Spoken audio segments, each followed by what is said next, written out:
welcome to Roundtable Live for July 28, 2017. I am BaerTaffy, joined by MathasGames, RockLeeSmile, Northernlion. Welcome back, everybody. Thanks for joining me. Good to be back, Bear. How's it going? Joining you. That hesitation just was bridled with enthusiasm underneath, right? That's what I heard out of that. That's why we all exploded right after that. It's quite presumptuous to think that we're joining you, Bear. That's true. I like to think we're all equally joining each other in a community-curated space. When we signed our blood pact, we all did commit exact equal shares of commitment to this show. So that's fair of you. Equal amounts of blood. Yeah, we measured it. So, I mean... Damage up. It's reasonable. Oh, what's that? That's every game ever, I guess. You take some blood, you get a damage up. That makes sense. The pact from the Binding of Isaac Rebirth. Okay, there you go. There you go. That was a reference to that, yes. Nailed it. Welcome, everybody. Thanks for joining us. If you joined us on Tuesday over on the Co-optional podcast, where we all guest starred, which was a cacophony of madness. Not really, actually. We were pretty professional. A little too professional. It's weird how we just... 3 out of the 4 of us were professional, Bear. Okay. That's true. I didn't. All right. I made that's like that's a church mistake. You didn't turn off your cell phone before you joined. That was. Have you ever had that happen to you in like a place of decorum in real life? Yeah. No, I think I have. Well, I mean, classrooms a couple of times. That's just sort of a I thought you said a place of the corn, and I was like, what, you're going to a corn concert, and your phone goes off, and Jonathan Davis calls you out from the stage? They call it... Ooh, okay, there's like a Jonathan Davis, they call it maze. There's like a really complicated joke in there somewhere. The corn maze. Corn maze. There you go, that's fine. That happened at a 30 Seconds to Mars concert that I saw on YouTube. It was like somebody was on their phone and Jared Leto like stopped the song and was like, "Nobody uses their phone at a 30 Seconds to Mars concert." Like, all right, okay. Dude. I guess I'll be leaving then to go to the hospital for my dying family member or something. I really love 30 Second to Mars featuring frontman Jared Leto. They're one of my favorite bands for Just sure. never use your cell Mars. phone. Dude, I would love to see 30 Seconds to Mars open for Bruno Mars. That would be pretty sweet, actually. Featuring the Mars Volta. Elon Musk puts on the show. It's the launch celebration. We're all going to Mars. It's beautiful. We'll put that together. We'll put that together. That'll be like... it might be like the one time in their life that their band name is like literal. Yeah. Towards the end of their act. That would be impressive. I know that we're doing a show here, sure. but... This is the show. Who can get the closest to Bruno Mars' real name? Oh, God. On a first guess. On a blind guess? Good Lord. It is not Bruno Mars, for the record. Okay. He has a legal first and last name, right? Yes. Okay, so they're not... Bernard, neither of them are Bruno or Mars. Bernard Marzowski. Okay, Bernard Marzowski. I'm going to go with Benjamin... Gibbard? No, that's actually... That's literally the lead singer of Death Cab for Cutie. It snapped together in my head, and I couldn't not say it out loud, so there it went. But I'll stick with Benjamin Gibbard. All right. Fuck it. Let's see if it's Benjamin Gibbard. I kind of want to go like with Jonathan... Blow. Jonathan Mint? What'd you say? Jonathan Murr? No, I didn't say anything. I laughed because like frankincense and Jonathan Murr. M-U-R-R-R. There you go. No, that's it now. That's my guess. It is now Jonathan Murr. I'm going to say that Nick is the closest. All right. But So they said a real name.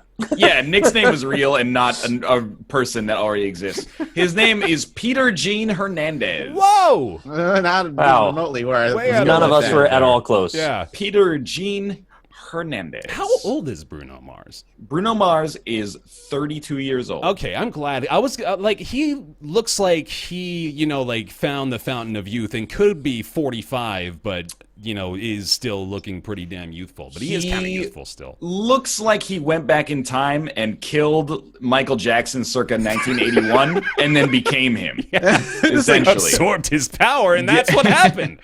Shit. Well, yeah, that was that whole sequence of events. Hey, we got a docket. We do. Honestly, we do. Normally this is us stalling for time, but we actually do have stuff to talk about this week. Correct. Yeah. Lots of games. Walmart cancels all SNES pre-orders because Nintendo is just making fun of us at this point. We got Ball 3D Soccer Online. As the docket will tell you, the future of competitive online entertainment. The Escapists 2 coming to Steam stores near you in a few weeks. We got some pre-release access content to discuss. Pyre will be after that. That's the new Supergiant joint. Kingdoms and Castles, a new Banished-esque city builder and management game. Gigantic, which I know very little about, but am eager to learn. Kingsway, a Windows 95 love letter RPG, which is actually captured my heart a little bit. Then we got Yonder, the Cloudcatcher Chronicles. We got Splatoon 2. I know, it keeps going, right? It's crazy. We got Sundered. And then finally, to close out the show, we got Fortnite. So let's get into this meaty docket. Let's start with... This is not much of a story. I'll give it to you. But Walmart just putting the carrot on the string and taking it away. No more SNES pre-orders for you. Sorry, guys. None of you guys made a Walmart SNES pre-order, right? I'm not. No, I still own a real SNES. Okay. Is it not they probably just didn't have it signed and done for the deal and then just took pre-orders before they knew they could get them? Yeah, and I'm sure. I think this whole thing is on Walmart. Yeah. Whatever. Like, as far as I'm concerned with the Nintendo SNES thing, like, Nintendo's going to do what they did with that mini NES. Yes. Everybody's going to be really upset because they believe Nintendo was going to do more, even though they're not going to. And then that's going to be the story, and then we'll see the N64 mini, and the whole cycle will happen again. All right, so let me, have kind of a definitive argument for myself to let me know where I stand on it. Because I feel like there's two different strategies that could possibly be at play here for Nintendo. One is they're aware of the shortage. They've got to be aware of the shortage, and they're doing something intentionally here. They're either limiting the supply on purpose in order to drive up the idea of demand in the marketplace, or they're just like, what else is there? Because why would you not sell a mini SNES to everyone in the world if everyone in the world wants to buy it, right? You know, they seem like a company that had one really, really bad experience that has dictated like their entire business strategy since that point. You know, it's like if you got mugged at a circus for the rest of your life, you're like, I ain't ever going back to the circus. Ringling Brothers, no thank you. I don't know if they printed like too many Wii U's or something like that, and we're like, we're never having this happen again. That was embarrassing. So now they're like, they print like 1/8 of what the demand actually is, and then just like, I don't understand. I guess it's nice to feel wanted instead of like overly productive. In some cases, it's an actual supply shortage of parts, and I don't think that's this case. Mm-hmm. However, I imagine they'd always rather have the general consensus amongst the public be that there's not enough of something, so let's be excited about when we're going to get it, right? And then pestering people, and then driving up, free marketing by talking about it all the time, and then there's articles being run about supply shortages. Yeah, because when the Switch continues to be out of stock everywhere, that is sort of working in Nintendo's favor too. People, you still can't get it. No, nobody can get it anywhere. It's always out of stock. Perpetuates the story, and then if you do the opposite, it's like, we all just have it now. Right, So stop talking about it, because who cares? Because everyone's playing it, yeah. Dude, did you see, I saw on Twitter like 2 weeks ago, this basically Best Buy in Japan. It's a place called Yodobashi Camera. Mm-hmm. Got now I'm misremembering. They got like 100 Switches, and they advertised it in advance. They're like, we're going to have 100 Switches on this day. 3,000 people lined up. Ooh. And then everybody in the lineup, which went like 4 kilometers around the block, got a raffle ticket, and then they did a draw. So like roughly 1 in every 30 people got Why would you just go to the first 100 people? Dude. I would be pissed if I was like the number one dude in line. I'm like, wait, you motherfucker, you're giving me a raffle ticket? I have a personal experience basically identical to this, but exchanged the Switch with Buffalo Wild Wings free wings for a year. Because back in college, a few of my buddies and I waited in line for this overnight opening of the restaurant. They were giving away free wings for a year to the first 100 people or something. So some folks were camping out. They had way more people than they expected. So they did basically this exact same same thing. They handed out raffle tickets, and they were like calling every hour all throughout the night or something ridiculous for people to come back in line and then collect stickers or something. That almost makes sense because they're a restaurant and they want you in there waiting and eating for as long as possible. Yeah. So they want you to be spending money. I still shit and dumb, and I don't think they should do it. But like, I can see the business decision there. But like, the Switch also bothers me because like people want it. They're not going to stop production of the Switch. The Switch is going to be around for years. Why are they shorting people on the Switch? I don't know. Nintendo. This is also the same company that says if you want to talk to your friends while you play a video game, download an app on your smartphone, plug in your headphones, and hope you. It's like, just as bad as we thought it would be. It's so awful. It's stupid as garbage in the world. Why does your cat love our podcast so much? Dude, it's crazy. It's literally, if I close the door and start talking, this cat is like, I gotta be in there. And not only do I need to be in there, but like, I need attention right now. What are you doing? We might see it. It looks like he might be getting ready to go. But if he's in like a mode where he needs to get petted, he will like scratch me on the shoulder and be like, this is my time. Like, you're not paying attention to me. I had the same thing in the morning with my cat when he's like, if I'm sleeping and he wants attention, he'll bite, like nibble on my shoulder and then just like collapse into my face and be like, no, now. It's just now occurred to me that I'm surrounded by cat people here. I'm the lone dog person in the corner. I like dogs too. I just don't have one. Yeah, I also like dogs. Yeah, dogs are great. Yeah, but you got cats is the thing. Right, that's correct. Yeah, all right. Anyway, Walmart SNES pre-orders canceled. It's all a bunch of hoo-ha and hogwash.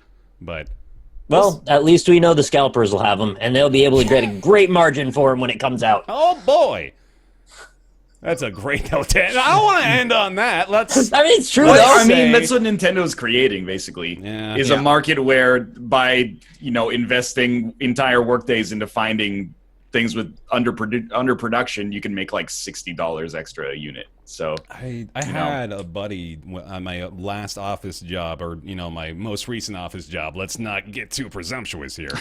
He did that. Like, he sold TVs on the side. He would do the research of like which ones were being underproduced and would sell them on a higher market and things like this. Like, people that have full-time jobs are doing this because it makes a ton of money because it can. It's silly. Essentially, making a profit without adding any value into the economy. Yeah. Like a real estate agent. Yeah. Hey-o. Man. You know what bugs me is when you see the eBay listings and they've got like a pile of them, like 50 Switches, and the one on the top is like, you can buy this one. But you're going to get a margin for all of those. Yo, but what if that dude just like went dumpster diving and found 50 Switch boxes and polished them up a little luckiest bit? day in his life. Yeah. Anyway, Very lucky. Anyway, here we go. I don't know, like, we got super lucky with our Switch. Yeah? We pre-ordered it like 6 days after it was announced, and it just came through. Where'd you pre-order it? Best Buy Canada, I think. Just worked out then. Shit. Major city, maybe? I don't know. That's all I can really think of. 'Cause we were late on the pre-order. I saw people on Twitter being like, I tried to pre-order it like a couple hours after it was announced, and I couldn't do it. But ours just... I expected it to get canceled, but it just came through. It's just that, man, YouTuber internet priority. All of a sudden, these happen. different gateways open up, I guess. That was the one advantage of working at GameStop is you could always guarantee you're getting the first pre-orders on whatever new thing there was. Right? Like, if you work there and the SKU comes in, it's like, oh, well, sorry, customers. We only get 5. We got 5 employees here. You guys are going to have to wait till the second round. Yep. Not joking. That really happens. I don't doubt it. No, not at all. You gotta get first dibs, yo. It's like you ain't making that much. You gotta get your perks elsewhere. Well, you got to come up with ways to justify to yourself that it's worth continuing to do this. Like, sorry, but we got to take what we can get. This is what we get. That was me grabbing breadsticks coming home from Little Caesars every day when I was 16. Breadsticks are worth it, though. Nice. Oh, I'm going so tangential today already, but I got grilled for weeks one time working there for calling them sticks. They thought that was the funniest shit in the world. Are they garlic fingers or something? No, just the breadsticks. I was like, hey, can we get some more sticks up front? And they were like, sticks? Sticks? What? What do you think we are? We serving 3 parts over here? They let me have it, man. Let me tell you. I won't tell you. That was enough. In the same vein, I used to work at an office that paid a lot of money. I was working there as a summer student. So like 2 months into working there, they paid a lot of money for an image and branding consultant to come in. Yeah. And then like 3 weeks later, we got this big dossier of like hexadecimal codes. And it's like, this is this company's name, yellow. And all branding uses this hexadecimal code yellow. So now picture shit rolls downhill, right? Mm-hmm. So who gets to replace all of the yellow on the branding with a yellow that's like very, very slightly darker? You. Correct. That's fun, man. Those sound great. All right. Ball 3D Soccer Online. The competitive revolution. How serious is the ESL community? Because I'm getting conflicting reports. I need to know. I feel like it's probably pretty serious. Because you can get okay at this. You really can. Yeah, Ryan's face says it all. That's pretty much it. This is going to be a fun segment. Ball 3D Soccer Online. It's goofy, man. It's a Tower Unite sort of thing. Yes. I want the most bare bones that a sports game could be and still be called a sports game in 3D. Yes. Right? It's like hockey pucks hitting a ball at the goal, and that's it. But it does work online. You can get your 4x4, 4 friends together and make some teams up. The lobby system works correctly. There's unlockables. It's surprisingly robust, yet at a production value level that is like 2 out of 10. Yes. Mm-hmm. This game is not good, but it does provide space to have fun if you're with people you have fun with.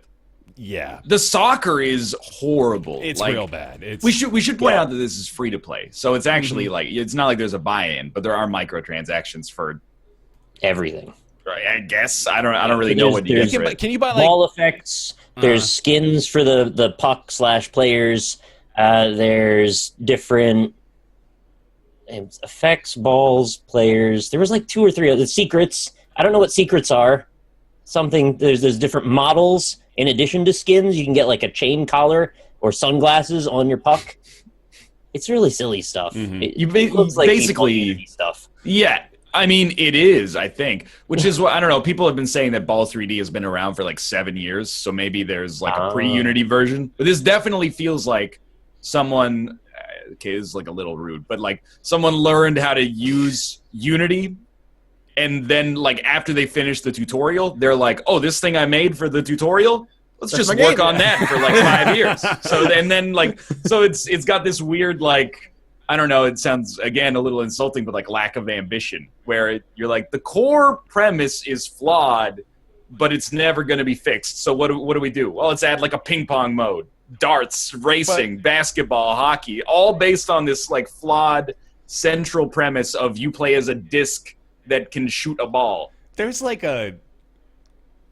I'm coming to its defense, and I know I shouldn't because it doesn't deserve it. But I'll jump in with you. Go for it. It's such a weird appeal, man.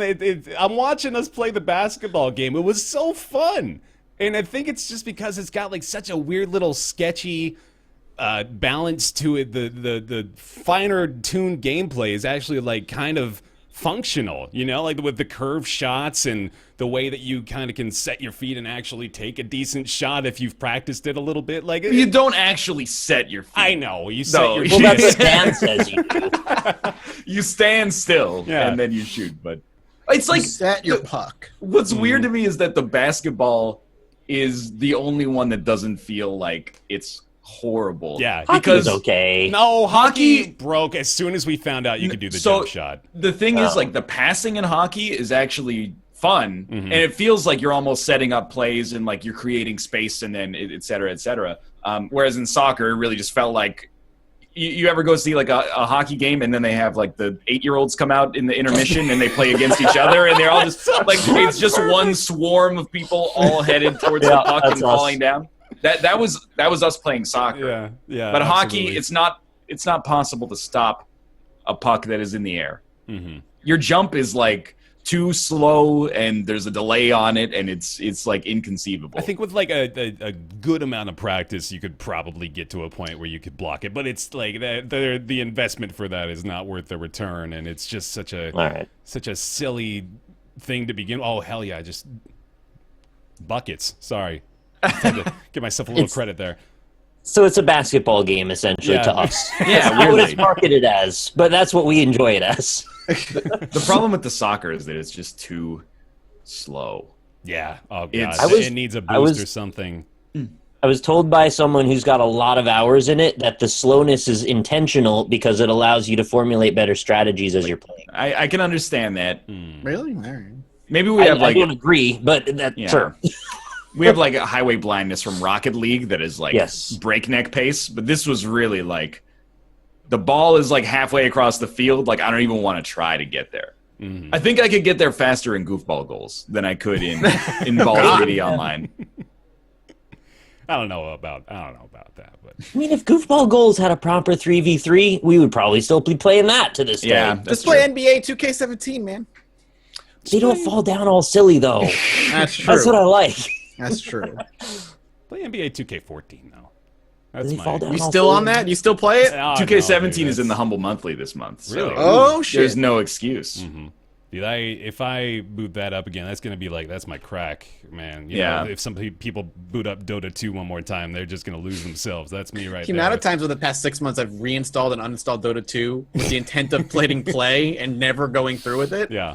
and then uninstalling it. You're better for higher it, than I- man. It's you know what? Oh, You're sure. testing yourself and you're passing, and good for you. I'm like, but I'm like really kind of back, not playing, but watching Dota 2 again because Day 9, the guy who got me yeah, into StarCraft 2, is like heavily into Dota, and he's going to be hosting the TI this year and stuff. Oh yeah. So like, I just love Day 9 as like a personality. So he's hooked me back into Dota. I can't wait till the compendium is raising like $100 million for the international in like 5 years. It's gonna be ridiculous. Yeah, we already had the annual post that is like the 2017 International now is the highest prize pool of any esports event in history, Oh. beating the Yeah. International Last year. 2016 and 2015 Which and previously beat 2014. yeah, exactly.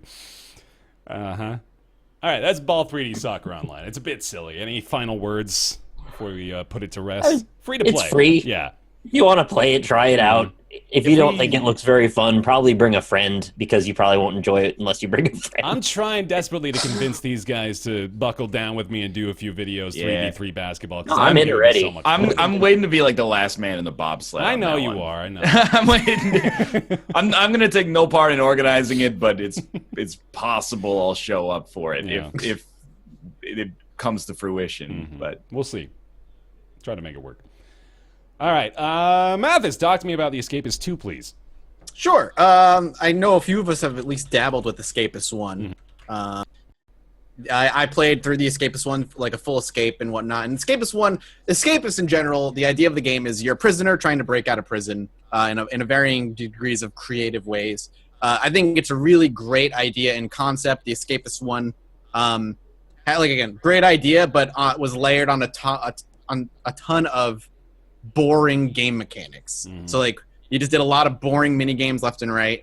You hit Q and E a whole lot to raise your strength. There's one moment in my past that like perfectly encapsulates Escapist 1. I was at it was Airbnb with, I think I was staying with you, Ryan, for some convention, and I was like looking at the numbers for Escapist 1. And I was just like, for the videos I did, I'm like, man, this game is not that good, but people love it, so I'm gonna keep doing it. And that's kind of how I felt about the Escapist 1. Escapist 2 is out August 22nd.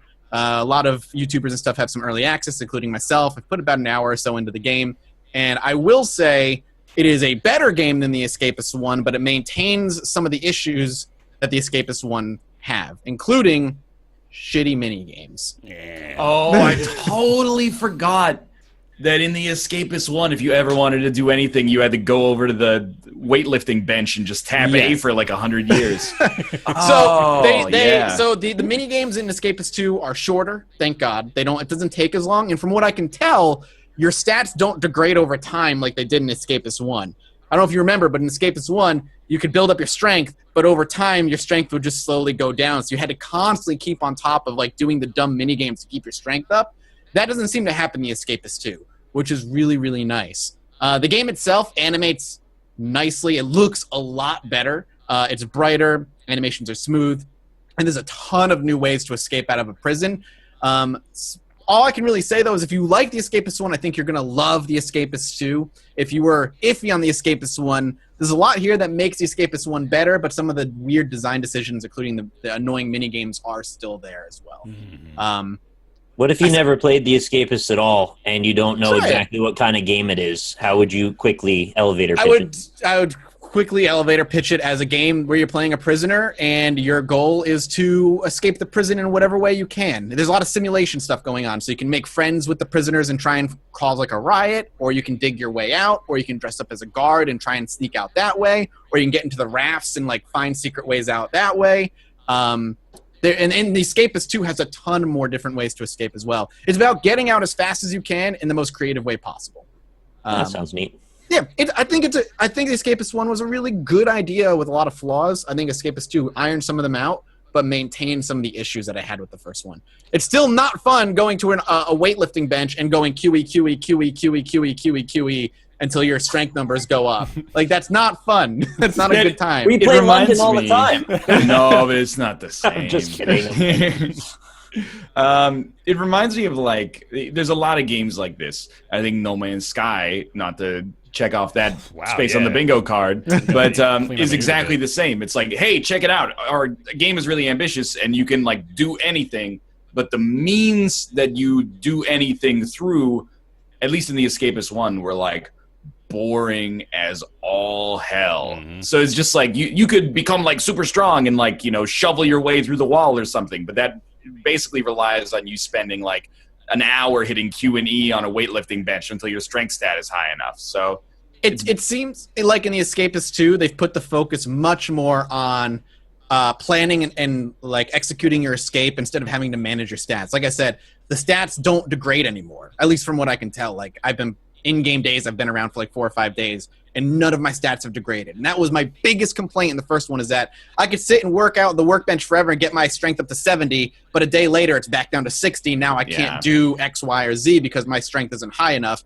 That doesn't seem to be the case anymore. You can get your strength up and your intelligence up to a certain point, and you can just ignore it and say, okay, here's what I want to do. The fun in Escapist is learning the guard patrols and when you have free time and when you have to be there for roll call and trying to work your plan around the prison schedule while not getting caught and sneaking out, or, knowing that there's one guard by himself in this room from X hour to X hour. That's when I'm going to go in and hit him with like something and knock him out and take his uniform and stash the uniform in the vents for a later escape. That was the fun parts about Escapists that was layered underneath a bunch of garbage. The garbage is somewhat pushed off with still some annoying design aspects there. I think I'll check it out. I might wait for release, because I was like 40-60 on the Escapist one. Yeah, it was just I agree. The grind was like too much for me, but the concept is cool. But I'm kind of hoping that No Way Out is like a 3D version of what I really want the Escapist to be. Which is No Way Out the one that was at E3? Yeah, that's the Co-op like prison escape game that nobody knows if it's like sandboxy or narrative driven at the present moment. Yeah. But, like, I would, if that ends up being like a more fun way to creatively escape a prison, then that would be cool, because I don't know, the grind of like Escape is just a little too much. The first one had online co-op, right? For Escapists? Yeah. No? But this one Not does. that I knew of. Escape is This 2 one has does. local co-op. I don't know if it has online co-op. Pretty sure it does. I think it does as well. Actually, no. You know what? I think it does, because there's, when you start up the menu, it gives you like a rooms to host, Yeah. so you can do co-op. Yeah, I think that was. Are you that'd be thinking of fun. Monaco, Bear? Because that one, we played that a bunch. It's kind of similar. No, this is. I remember. I got the email about this morning. So that's Oh, what okay. I'm If you were recalling. 40-60 on the first one, I feel like you might be like 60-40 on the second one. Hey, by the Escapist 4, I'm going to be like 120 -20. So it's a pretty good trajectory. It's such a cool idea for a game, you know? I like the idea of that of breaking out of prison. It's just not any game has really cashed in on that super successfully. I mean, I think the Escapist one sold really well, but Can you put in like 2 years and get good behavior and plead out and then just get parole? you just want to be a good prisoner, and that's how Like you just want to escape. model prisoner simulation, and you escape by just doing the things they ask you to do properly. That's the pacifist run, dude. Yeah, it's the speedrun category. That sounds There's like a slow run. Yeah. There's still like a real fun thrill of like it's locked down and everybody has to go to bed, and so you go to bed, and then once all the guards kind of walk away, now is when you remove your poster where the hole in the wall is, and you go through the hole in the wall where you have your stash of illegal goods, and now you're gonna execute step 3 of your 5-step plan to escape, and you have to be back in your bed at a certain time. That's the fun part, and that's definitely more highlighted in the Escapists 2, and I'm happy about that. That's good. You know what was, I just remembered now, what was emblematic of my not liking the mechanical execution of the Escapist 1 was when I realized my dude was too dumb to put a battery into a sock. You needed to read you needed to read books to get your intelligence high enough to put a battery into a sock so you could hit somebody over the head with it. And I was like, that's just that's too that far. element is still there, unfortunately. That particular one, you still can't put a battery into a sock. You need an intelligence of 40 to put a bar of soap in a sock. Oh God! Oh, come on! Stop. Luckily, you start out Hold really on, close. this is our irregular segment that we do on the show called "Stop That." Stop Where it. we like to ask some developers or publishers every now and then to just go ahead and knock it off. Stop that. Just program in an edge case for things that are just physically stupid in the real world. Yeah. That's all. That's totally unnecessary. That's ridiculous. I can't remember in the first one, when you read books, was there a minigame involved, or did you just press a button and he read it? I can't remember, I think you just pressed a button and you read it, but they actually introduced a minigame now when you read. So there's a bar that moves back and forth, and you hold the E button to keep your bar in between the 2 lines. Honestly, that's a minigame. That's a start. Yeah. Versus, I don't know. I was thinking of, imagine if you had Dead by Daylight, but instead of having a mini game to fix the generators, you literally just held the left mouse button forever. Yeah. That would make that game probably 3 times as bad as it already is. So anything to add something to break up the minutia is good.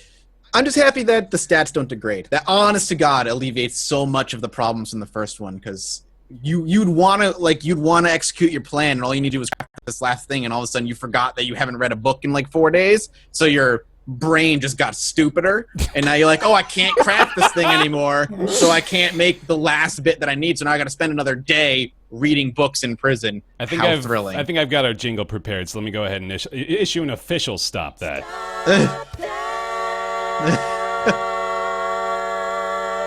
Stop that. Yeah, that's just slightly too long every time. I forgot how long. a little awkwardly too long. Thanks, Dylan. Thanks, Dylan. Yeah.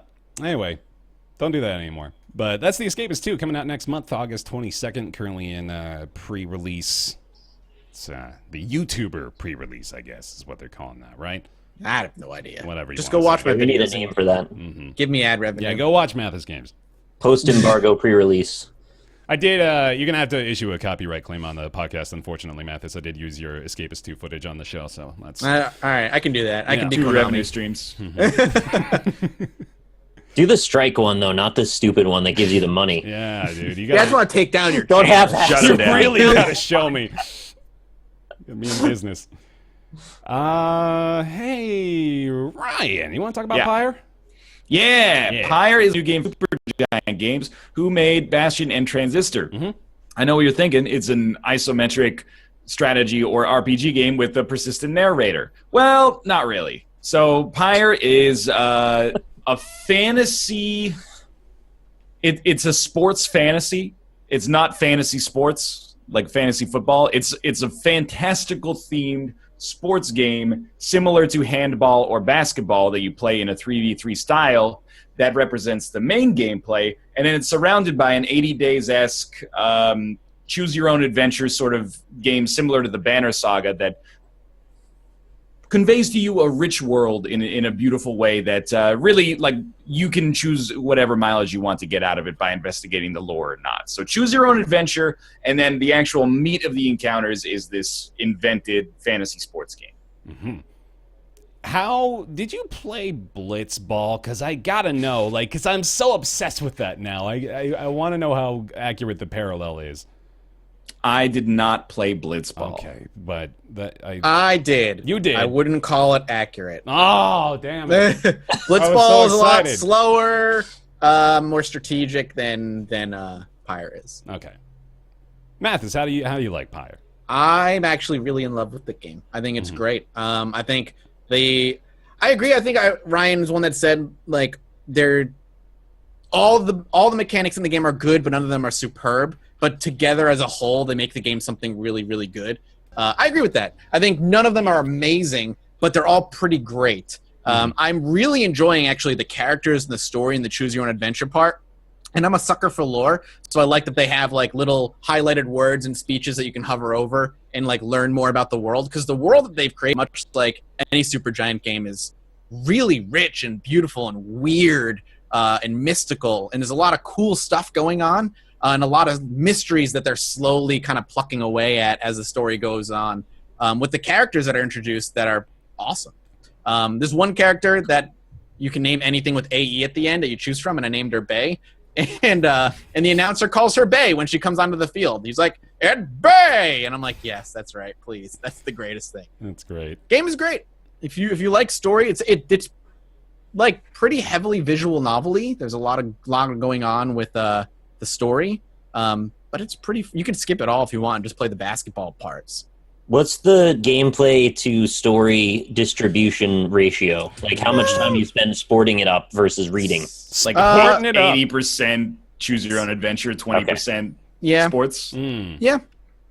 But within the choose your own adventure, it's not just reading. I mean, it's mostly visual novel-esque, but there is like a very, very minor well, TB described it well, like an FTL-style node-based encounter system where you get a choice to go in this direction or this direction, and depending on what you do, you can get essentially different loot from whatever direction you go to, and then that loot goes in your inventory. Before most encounters, you have like a shopkeeper, and then you can buy and sell, basically. Different trinkets that can sometimes help you out. But it is pretty light on that element. Like, sometimes you'll be in your inventory and you'll literally just have like an item that exists to give you money. It's just like you can't equip this or use this in any other way but to sell it. So it's not like it's a tough strategic decision most of the time. The hardest choices I've had in the game so far is like, who do I want to put on the field? Who do I want to play with? Because every single one of the characters controls and plays wildly differently. And that's really, really fun for me because it depends on like what strategy you want to, like say you're going against a really quick team that's incredibly fast. Maybe you want to play a slow defensive style and let them come to you. So you're going to play with your heavier characters or the characters that move a little slower, but in the process, prevent them from getting to your goal and getting the ball that way. A lot of interesting decisions when you're putting together your 3-man team for each match. But as far as I'm concerned, right? I saw him say you could drop people onto fires, but you like res them later. That's just the mechanic of the game, basically. Oh, okay. Like the enemy goal is a fire. So if you dive into the pyre, that character's gone for the next round until someone scores. If you throw the ball into the pyre, then that character stays, but you usually get less points. Penalty box, essentially. Yeah. It's like a self-balancing situation, I guess, so that like if you scored, you're now 2v3 for the next point, basically. Right.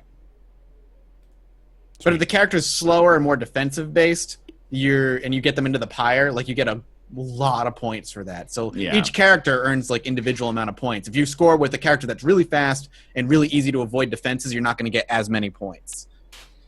I really think like I said it on Tuesday, but for people who didn't watch, I think that if nothing else, Supergiant should be like proud of themselves for making a totally unique style of gameplay, because many other developers, I think, would have just been like, oh, we got this cool, like, choose-your-own-adventure aspect, and they would have either made it a turn-based battle system or, like, XCOM or Banner Saga-style combat on a grid or something like that, and it would have made the game, like, a lot less noteworthy for it to be just, like, a polished version of a traditional genre like that.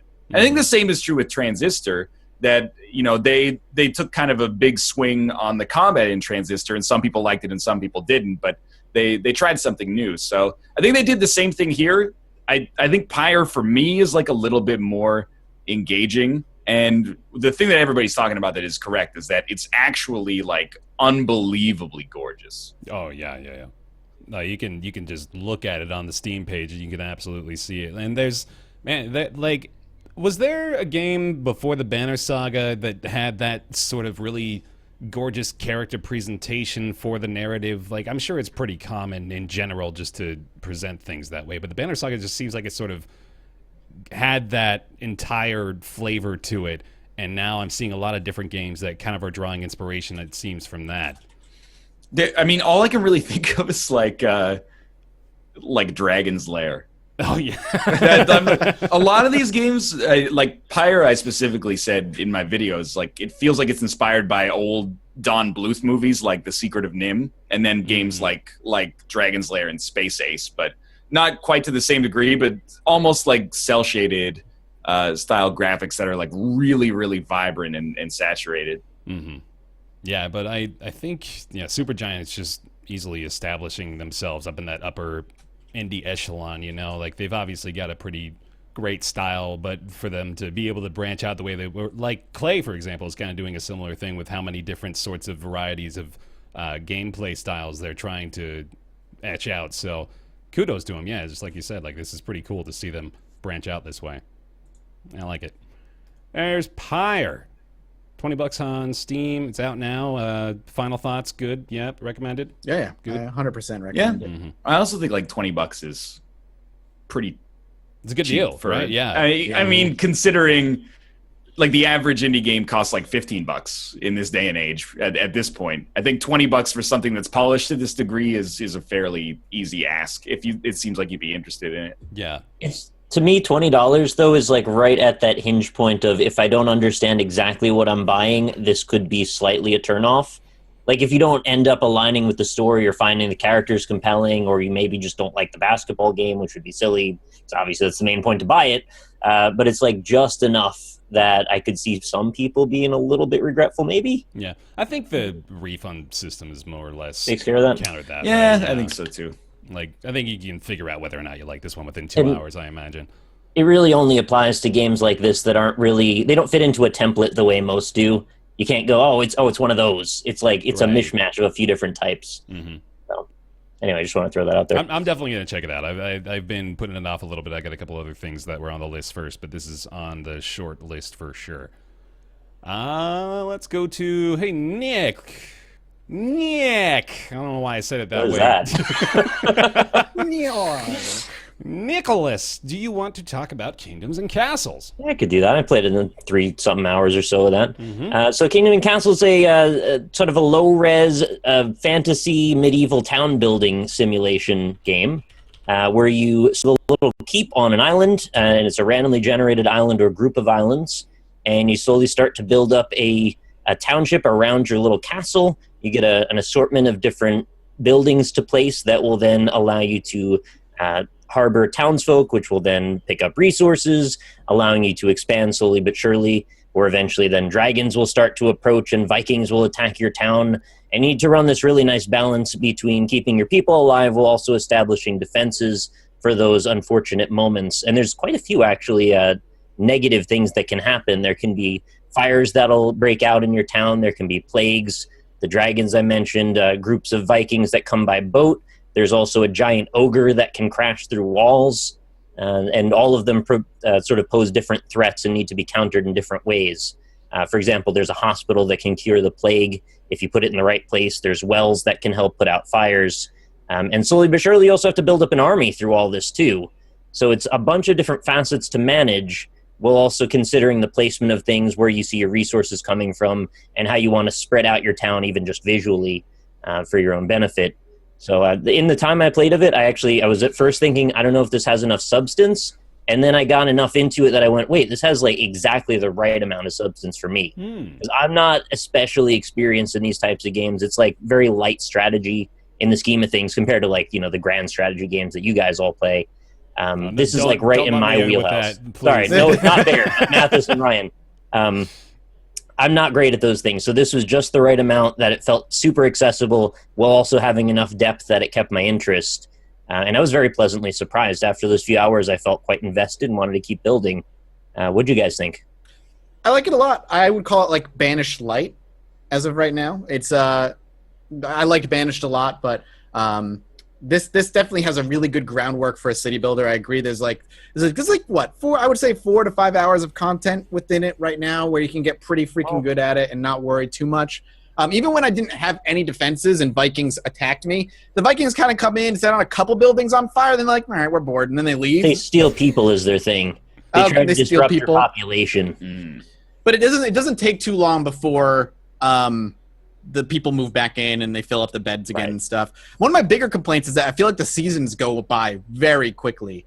Like it's like all of a sudden it's winter, all of a sudden it's summer, all of a sudden it's winter, all of a sudden it's summer. An in-game year is like 2 minutes or 3 minutes or something like that. So like they do go by super quick. Yeah. And that kind of sucks. So one of the things I liked about Banished is preparing for the winter, and that felt like a nice, like, meaty challenge every year. There's no real preparing for the winter. It's just like, do I have enough food? Yeah, I mean, I always have enough food. So. It can be just that all of the harvest will hit at the wrong moment, and then you'll find like the winter's exactly long enough for a few people to starve. But it's like, even that, it's sort of like the Vikings. It doesn't really make a huge impact to your economy. It's just like, oh, some people died. Sorry, that sucks. And then they're back. There's more now. Yep. I mean, I tend to agree with you guys, but maybe slightly on the more lukewarm side. I think that I'm like, it's fine. And if there's anything that it's guilty of, it's like it Trojan horses like it's boredom, because it's so accessible and pleasant that you don't even notice that there's not that much to do until you're already in for like 2 or 3 hours. But I think like if you're the kind of person who plays games as like a meditative experience, you just want to play something that's enjoyable and again, I'll use the word pleasant, then it's a pretty good game. It's got light strategy elements that keep you reasonably engaged without feeling overwhelmed. But eventually you're like, or I should say eventually I was like, there's just almost not enough to try to keep in equilibrium to keep me invested in how things are going. Like, you're really only managing like 3 different resources, like population, food, and happiness. And then I really felt like, I don't know if it's RimWorld style, like if there's a dynamic storyteller that throws events at you when you're doing too well or something, but I had like almost no strife. Like, I had 1 Viking raid in an hour, and then like I had the tutorial one where the dragon flew by and it just never came back. The advisor was like, a dragon's coming back, and I was like, all right, it's Game of Thrones style, man. I had a bunch of things go wrong like in quick succession a bunch of times, so it might just be random. Were you playing on second order? Yeah, I was playing on easy, or the lowest that isn't casual. Okay, that's what I was playing on. They've got 3 difficulties, right? They got like the casual, then easy, and then hard. It's peaceful, easy, hard, and I played on the middle one out of those. Yeah, I did too. I'm playing on middle, but I got a lot of like Viking raids back to back. I don't know if it's random or what. There are more resources though than just the food and population. There's also tools and charcoal and other thing. True, yeah. I mean, gold from the taxation and stuff, but. And those do come into play when you need to build like the second level buildings, like to expand your castle, or if you want your blacksmith to start producing things for your army.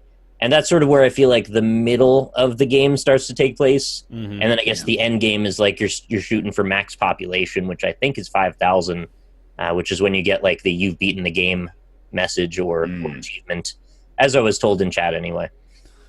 So like, I think it's pretty okay, and it's got time to add more, but it does. After like 45 minutes, I was like, I've built almost all of the level 1 buildings. Yeah, and it just like if we keep expanding like at that pace, then I'm gonna be exhausted with things to do in like maybe 2 or 3 hours. Yeah, and that's the thing with these games, I find, inevitably for me. Like with City Skylines is my most recent example, where I can remember getting through the level 1, level 2, level 3 stuff, and then you had like those ultimate buildings that you could build. And once I built like 1 or 2 of those, my desire to pursue anything else was like gone instantly. I think it's a cliff at that point where you're slowly going up and up and up and up and up, and then as soon as you get to that pinnacle, you're like, bam, okay, done. I don't really want to play this anymore. There's very little persuading me to do so. They've got to find just the right balance of keeping you struggling but also feeling rewarded. Right. And I think if you introduce too much randomness, it tends to skew one way or the other, and then eventually you get bored. I don't know how to fix that though exactly. I still think Banished has done it the best in the recent years. Banished was really good at balancing like the feeling of accomplishment, mixed with the feeling of like strife constantly. I think a lot of that has to do with outside of city building and planning your city, you also could micromanage like how many workers are working in certain buildings and whatnot, and that was really fun. Preparing, like I said, preparing for the winter was an actual thing you needed to do in Banished, which doesn't really exist here. And well, the winter. I'll be right back. Oh, all right.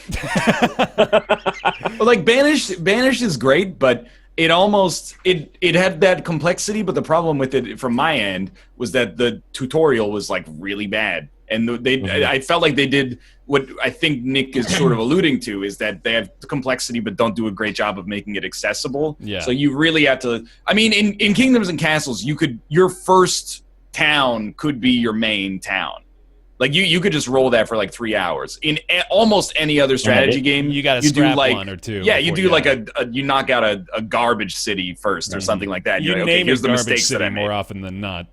Yeah, and it's just every time you do it, you extend the length of time it takes to become garbage. To be honest, I didn't know if that was going to be the case, but then chat was like, "Oh, your town's coming along way better than Mathas's," and I was like, "All right, I guess I'll stick with this for a while," because it seems like you can pivot, because the bad things that happen aren't bad enough to kill your whole town most of the time. Yeah, It's on normal. I love that you timed that so well for him to just sit down to return to.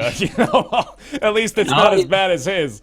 That's just what they were saying. I don't want to drag you happened? through the mud here. No worries. What did I do? Apparently, Nothing. you're. what you snacking on there? A frozen Reese's. Is My that- cat knocked. Is that my you cat- immediately had to run off to You go had get an a frozen emergency Reese's? Reese's? No, my cat knocked over like a big box, and it sounded like someone busted the door in. As always, this is my cat just wants dinner, and he's like knocking things off the shelf until he gets it. So Nice, good fabricated story for you to go grab a Reese's out of the Yeah, freezer. That's for really sure. awesome. I just had a Reese's craving, and then I had to go. You say Reese's? It Yes, is Reese's. Like the monkey, Reese's. His name is Reese, and it's Reese's. his cup.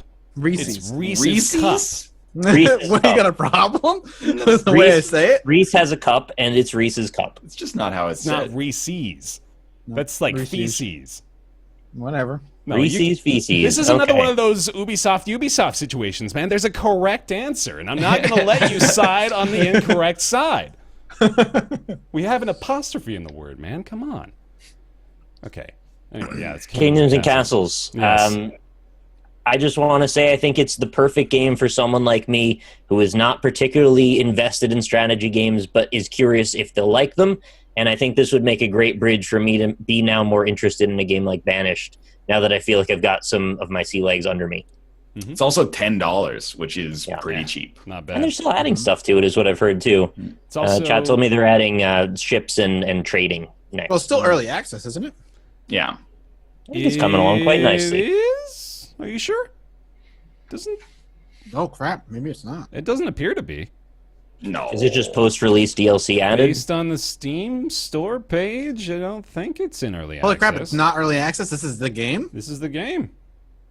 But I mean, I know we do this every week, but it's out, but it's still being developed. Like, here's the Yeah. press release. Our launch is really just the beginning. We got a lot planned, and So then why not do early access? Yeah. because you scumbags will just yell at them when they come to version 1.0. no, this is when you use it. No. This is what it's for. No, it says here's the like two major features in development: merchants and ports, and Twitch integration.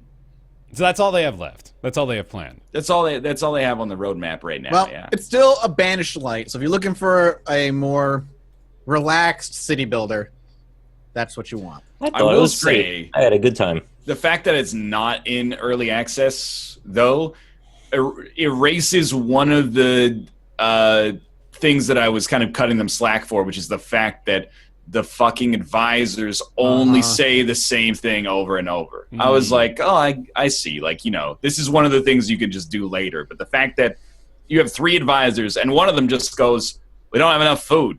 Every time you get an exclamation point from that lady, she's just like, well, peasants are worried there's not enough food. And then the other guy, the guy in the middle, is like, the peasants love you, raise taxes. And then the lady on the right never says anything unless there's an imminent raid coming. Yeah, yeah. The rest of 99% of the time, it's either the peasants are worried about food production or you should raise taxes. I had they're having a problem storing the food on time before winter. I had that every time. You place your granaries closer to your farms, I guess. Oh, my granaries like is that. back there. as freaking like I feel like the game wants you to put granary farm, granary Yeah. I farm, was granary told farm. that everyone gets that message and just disregard. So those people are bugged or not ready.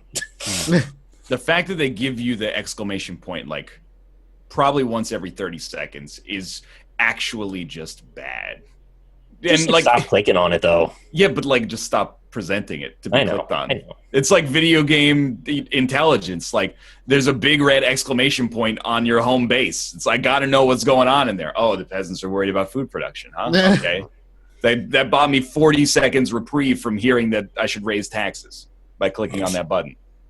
God forbid you're running in 3x speed, too. Like, it's just instant. This is also apparently the first FIG-funded game to be released. Oh. What? That's an interesting little tidbit. Yeah, I didn't know that. They raised After all this time, this is the first one? They raised 725% of their goal and were supported by 1,400 backers on FIG. So, neato. FIG is a thing now. All right, cool. That's Kingdoms and Castles, $10 on Steam, available now. Not in early access. Definitively not in early access. Ryan, keep going. Let's talk about Gigantic. Gigantic is not quite a MOBA. It is a little bit more like you could. I mean, just hear me out here. Yeah. You could call it a third-person Overwatch in some ways. You could call it a more cartoony version of Smite. You could say that it's a lot like Paladins as well, is a way that I would describe it. Don't tell me it's not a MOBA at all, because it's an objective-driven first-person shooter where you do have to like murder the enemy's ancient, basically. The only difference is there's no towers. Instead of towers, you build creatures, and the creatures give you a bonus. So like, it is a MOBA, but they definitely were like, you know, I'm not a MOBA. I'm a cool MOBA. Like we're gonna twist it a little bit. Why on the homepage it says Gigantic is not 5v5, it's really 6v6. That's because your Ancient actually plays as a character as well. So the way that the basic gameplay loops is you have teams of 5 that play against each other, and then you get power by killing other players and by accomplishing objectives. So you kill the other players, you get enough power. Then your Ancient flies. It's a creature. It's either like a cute little griffin thing or is like a scary serpent. It flies over to the enemy base and it pins down their creature, and then you try to do enough damage to it to actually wound it. And if you wound it 3 times, you win. That's the basic gist of it. Mm-hmm. Okay. So you're not just defending a core that has like no personality. You're defending an animal that has like some personality. All right. This kind of sounds like that failed game. I gotta be honest, you lost me a little somewhere in all of that. There's so many like caveats of it's this but not that. I'm like, but what is it though? I think there is like there's a case. I mean, I should preface this. I should have said it earlier, but I was paid to play the game. Mm-hmm. But despite that, I still think that the game is actually good. Like, I think it's very playable, and the reception around the community seems to be that it's pretty playable as well. So I think. But I think your criticism is valid, that one of the things I got when I was playing it is it's almost like tripping over itself to be like, we're not like those other games. Yeah. And in doing that, it obfuscates the actual mechanics to the point that it's a little difficult to learn the first time. Probably for like the first couple of hours. Like, you're like, okay, what leads to us being able to attack the enemy Ancient? Oh, well, I mean, that happens when you get enough power. What gives you power? Oh, well, if you kill the enemy heroes, you get power, but also if you kill their creatures, you get power. Oh, how do you kill their creatures? Oh, well, instead of using your ults, you can put your ult power into making a creature on like a control point, and then if they kill that, they get power. And okay, well, what kind of creatures are it? Just like, there were times, especially when I first started playing it, where I was like, it would have been better for me to learn if it was just like, there's 3 lanes and there's towers in the lanes. And then when you get to the end, you can shoot the enemy Ancient. However, the strength of it is that it is totally unique. And I think it kind of launders the MOBA elements to an extent that it's less easy to write it off and just be like, I don't play those kinds of games. So it's like a laundered MOBA. I feel like maybe it's just because of the close proximity to us having played Fortnite, but these games that are sort of like a pile of game conventions stitched together in a variety of ways, it seems like we're going so far out of our way to not just design a game with a good idea, but instead come up with a new imagination of something that already exists. I find that a little frustrating. I will say that I feel differently about Gigantic and Fortnite in the sense that some of the decisions in Gigantic do feel arbitrary to me, as in like a reaction to like, well, we can't make a MOBA, but we're already making a MOBA, so we're just gonna like twist it up a little bit.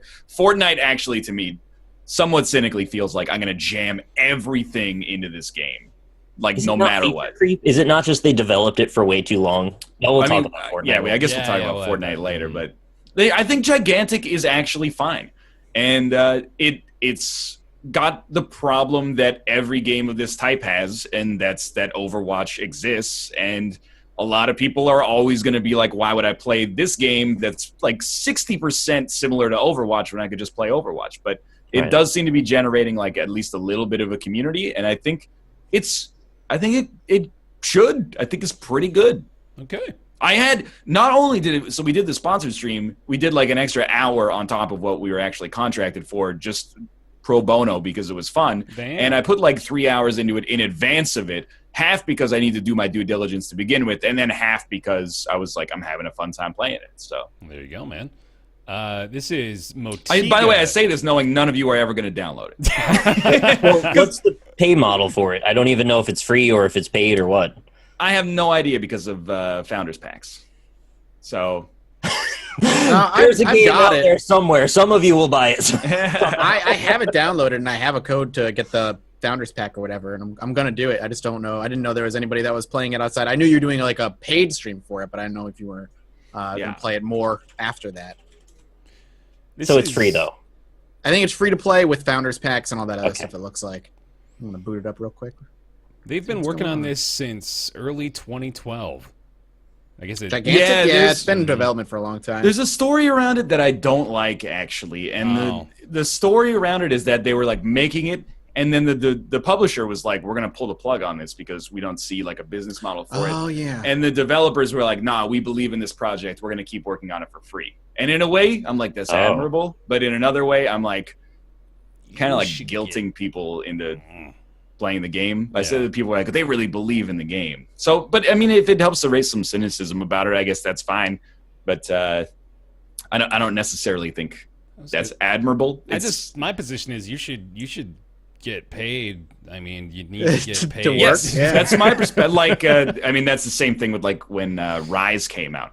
And Rise was like, this is, 10,000 cumulative missed family dinners. And you're like, sweet, probably like a couple artists on this game got a divorce because of fucking Rise, Son of Rome. Yeah, what a good trade. And that's that part was of a great game. Yeah, part of the marketing is just like, we're so hardcore that we sacrificed our work-life balance to make this game that got like 5s out of 10 from every outlet that reviewed it. So. But if you did put your heart and soul into the game and then the publisher's like, we're just going to not let you release this, there is, I guess, that temptation to want to see it come to fruition, to at least know if your time went somewhere useful. Yeah, that's fair. I suppose so. But still, you should be paid. Yeah. Part of me goes, why did the publisher pull the plug in the first place? Right. That's true, too. Cynically, I have no idea, but like my thinking is that because they were making a MOBA in like 2016, and they were probably like, it's going to cost us like another few million to finish this MOBA. So like they had the idea to make the MOBA in 2010 and then started working on it in 2012, which was like, that's kind of an okay trajectory. But, to be releasing it at this stage is definitely difficult competition now. But, oh well. I'll check it out after the stream. We'll see what's going on. Cool. Mathas. Well, what's up? Let's talk about Kingsway. Sure. I'll probably say the same thing I said last time. Yeah, do it. So Kingsway is a new roguelite RPG that is presented in a really interesting, quirky way, in that the entire game is presented like an old Windows operating system, like Windows 3.1 style, where if you want to play music for the game, you got to double-click on the music icon, and then it shows a playlist, and you click on it, and you play it. If you want to manage your inventory, it's a whole other icon presented on the OS that you double click on. You can look at your inventory. Traveling the world is a whole separate window. You can move the windows around and stuff. And much like I said a few days ago, I think I like the game, but I think I like it for the wrong reasons. And the more I've played it since then into now, the more I think that that's true. Especially having looked at it a little bit more critically since then. I like its gimmicks more than I actually like the gameplay loop, if that makes sense. Okay. Because the game is so uniquely presented. When you fight a monster, a little like window pops up where you just click attack, but each monster moves its own unique way, so you kind of have to like follow the window. But outside of that, that's kind of the depth of combat. Combat doesn't get any more really deep than that, and the game really boils down to how much have you grinded, how much have you leveled, and what kind of loot do you have. That'll determine how fast you beat the boss, not these cool mechanics that they almost find a really neat use for, but don't really. I would have loved to see the game go really meta with you in the game, because they kind of do a little bit, but not much. But I would have loved to see them, like, certain monsters break the OS, or cause corruption, or pull files from your computer and do like the Pony Island thing that we talked about from before. That would have made the game way more interesting, in my opinion. But after you get through the surface layer of this is a neat gimmick, the game isn't really all that great. I'm gonna disagree with you. I actually... How dare you have a differing opinion? Did you from both me? reverse your opinions in the last week? I did, actually. Believe it or not, I've been thinking about this one. I like it, man. I actually am having a really fun time with it, and I actually agree with most of your criticisms as well. So I'm still a little confused about my position on it, but I'm fairly confident in recommending it at this point, especially if you're in love with the gimmick as much as I apparently am. I didn't even really expect for that to snag me so much, but it definitely did. But it's just like I feel like it's, while it is certainly missing out on that potential that we kind of just imagined for it, honestly. I mean, it never really even presented itself necessarily as the kind of game that would like break through the OS and have that Pony Island sort of effect, like that's just sort of potential we are wishing upon it. But for what it is, I feel like it's got a decent amount of replayability to it, a decent amount of depth in progression, and the character classes are unique enough too, like you've got different skills you can equip for the different classes, you got different reasons to want to upgrade your skills in different ways based on the items that you collect and the different kinds of stat bonuses you can get there too. So like there's not a ton of depth. There's definitely not a ton of depth. It's not going to be a 20 to 30 hour game. This is going to be like an 8 to 10 hour game, I think, for most people. You'll probably beat it a couple times and then get your fill. But for that value, I actually really like it. I think it's really solid. I think it does what it wanted to do really well, and I feel pretty good about recommending it still. I don't think it's a bad game per se, but I do find myself, like I said, forgiving a lot of its weird, bad design decisions because it's presented uniquely. Like I said, the windows can get very messy very quickly with like your inventory and the combat. Right, but that's like you're fighting intentional. multiple monsters. Yeah, but it doesn't mean it's fun. True, yeah. Like it can be intentional, but like that's the way it's meant to be. And like, yeah, but it's still fucking annoying that I can't get to the monster that I'm trying to fight. Yeah. Like I get it. It's great, but when I accidentally click loot body when I mean to be clicking on the monster that's still attacking me, and then another window pops shooting up across the screen at the same time, right? Yeah. I'm like, oh, that's really gimmicky, okay, but after like a few hours, I'm like, that's actually just annoying. So it's the design of that OS situation as it pertains to the game is not relevant to the gameplay so much as it's just a presentation style. It's relevant. Like it takes Minorly advantage of relevant. that. Like the whole presentation of battles is a window pops up and it's moving around depending on the different style of enemy, and like you're having to manage your different windows on the screen, which is the OS part of the whole aesthetic. But it actually does kind of impact gameplay too, depending on where you put things.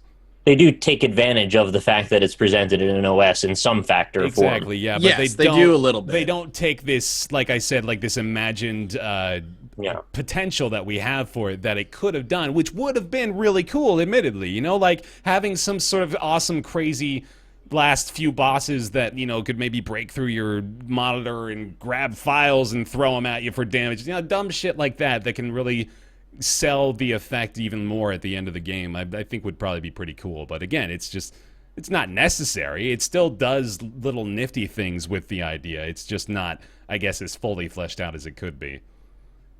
That's all, though. Just curious. Yeah. Anything else? Good? Kingsway? I really do like it, man. Like I'm not just trying to come to its defense again, devil's advocate style. I am digging my time I've spent with this, and I'm probably going to end up streaming it next week too. So Also trying to build hype for that, right? There we go. You gotta Working double time. get that dank stream dollars. Mm-hmm. Recommended? Yeah, I think so. I would tend, as long as you know what you're getting into, I would recommend it. Okay, I'll take that. Cool. Let's talk about Yonder. Nicholas, please, again. Sure. Yonder, the Cloud Catcher Chronicles. I'm really bad with names this week, and that one is particularly long. Real quick, I do want to say that like the presentation of this on the Steam page doesn't make it look like a JRPG, like just you think so? Yeah, tradition. Like the art, especially. I don't know. Is it just me? But like that art totally makes me think this is a 120-hour JRPG that I'm never gonna play. I don't know that I got that impression. I guess I see what you mean, but. All right, anyway. I thought of it more like a sort of Breath of the Wild light when I saw it. Well, I wasn't sure exactly. I was just kind of confused. Mostly just like not like the game art. Yeah. Okay. Anyway, go ahead. Sure. So essentially, the premise in Yonder is you are a person on a ship that ends up crashing on an island. You find out that you are a sprite seeker who can speak to these invisible magical creatures that are hidden all over this island. And there is some sort of turmoil going on in this island, and the sprites are the only ones that can solve the problem. The problem is there's this purple crap called Merc that has appeared all over the place and is making everybody miserable. It's making the farmers have to shut down their farms. Everybody's got to move to different places because it's all pollution, basically. So you go around on a quest to solve some menial tasks, get other quests, find sprites, ultimately remove the Merc, and make the whole island be back in peace and harmony again. With the hope that you will eventually either leave the island or set up a life on the island as you see fit. In the course of that, you will encounter a variety of adorable creatures, which you can bring back to a farm that you will eventually set up. You can make friends with a bunch of NPCs and join a whole bunch of different guilds for different crafting styles. You can learn to be a mason, a tailor, a baker, and a variety of other things. And essentially the whole game comes down to just exploring a lush, beautiful island at your own pace, and it's very accessible. There's not a lot to it in terms of depth. It's rather superficial in that way, and I know it's been the primary complaint. But if you're looking for a game that has no punishment or penalty and you can just chill, wander around, search for stuff, and just have a really nice time like that, it's a very pretty game, and you'll have a good time with it most likely. It has a little bit of a structure that borrows from like a very light version of Stardew Valley combined with an MMO for the quest giving and quest lines. A lot of it is looking for items, dealing with inventory, unfortunately. And I did find as I got deeper into the game, and I think it's probably about a maybe 10 to 15 hour game, as I got towards the end of that, and I didn't finish it, but I got close, the inventory management got to be a little bit stressful, which struck me as a bit at odds with the very chill vibe of the game. You ended up having to spend a lot of time taking stuff out of your physical inventory, putting it on your farm, and wandering around looking for stuff to just drop off at NPCs. That's my biggest gripe of the whole thing, but it doesn't really present itself until quite a ways in. So if you are wondering if it's like an A-plus game, if you're looking for something casual, there is that one little blemish, in my opinion. What do you guys think? He brought up No Man's Sky once, and then we had to have inventory management issues throughout the rest of the games. It's like a disease, just spreads everywhere. I guess so. Sorry, go ahead. Yeah, go ahead. No, please go. No, after you. No, after you. I've mostly been watching Elise play it, admittedly, so I don't have a lot of first-hand experience. But I do wonder. You talk about how there's not like a lot that's really pushing you to do one particular thing, right? It's always just you can wander. Yeah. Yonder the wander. You can just do whatever you want, more or less. But there's always still like the overarching sense of gamified drive forward, right? It's not just a sort of Proteus wander around kind of deal. Yeah, there's the one gamified element of ultimately you want to rid the island of all the Merc and see what that does for the people. And you can see it's a vast viewpoint over the whole island. You can see there's like a whole part of the island that's completely covered. And you want to get over there to see what's going on. And eventually you find that there's a dude that has this tower, and it's like a mage tower, and he wants you to get these parts. And then eventually, if you can get that all set up, all of the Merc will get cleared. Mm-hmm. So like that's your biggest overarching drive, but there's nothing pushing you to do it at any point. There's nothing that's like, there's no fail condition. You can't die. You can't, hurt yourself or anybody else. And if you just don't do anything, everybody will just continue their lives as they are now. Right, yeah. And it's a good deal of just wandering around too, like you said. That's just jumping around on rocks, looking for weird hair dyes and like hats to put on, and just whatever you want to do. Mm-hmm. Very chill. Mathas, go ahead now, please. I insist. No, I agree with everything you've all said. It's a super relaxed, kind of just very casual, quote unquote farming simulator where you kind of just wander the island and explore and get rid of like the or the purple clouds and kind of doing a farming thing. And as long as that's what you want, I think you're gonna have a great time with it. For me personally, I can see why people would enjoy it. It ended up boring me very quickly. Mm-hmm. Like very quickly. Yeah, I think quite a few people may pass on this one just because it doesn't have it really it's missing a lot of the drive and the sense of ambition and the really hardcore I guess elements, right? But my counterpoint to that is if you're a fan of Animal Crossing, I think this is the temperament that you should expect from Yonder. yeah, It's very low key, right? Like if you don't care about working on something important and you just want to go explore, this is a good game for that. But I get what you're saying. I mean, it is not a hardcore game. It is not a gamified game in that way. So, choose wisely if you are that person, I suppose. Cool. That's why I will never play this.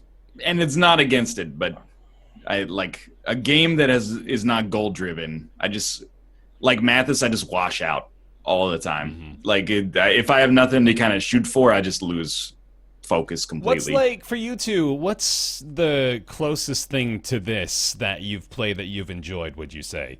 Animal Crossing. You did play a lot of Animal Crossing. Okay. I adore Animal Crossing, and I don't adore Yonder. I think Yonder lacks the personality, I guess, that Animal Crossing has. And Animal Crossing still has like a lot of fun goal-oriented things that I can focus on. For some reason, Yonder didn't grab me. I know there's goals I can achieve in Yonder, but Yonder comes across for me as way too...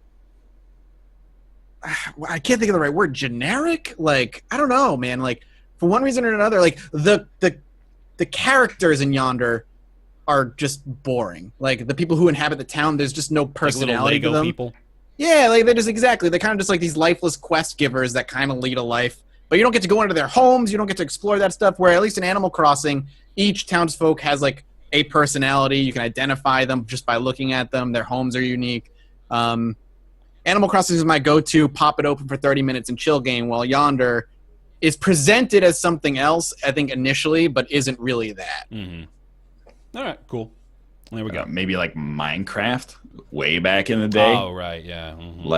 Like Peaceful Minecraft even, because there's not even anything that can hurt you in this. Yeah, like even in Minecraft, there's like, you have intrinsic goals. You're like, oh, I'm going to find a good base spot. I'm going to get enough wood to make like a wood floor. Then I'm going to build like a strip mine. Like you're kind of just building your own to-do list. There's an incredible inherent depth to Minecraft too. Oh, yeah. I don't get the goal complaint though, because there are tons of quests and like goals are literally handed to you constantly.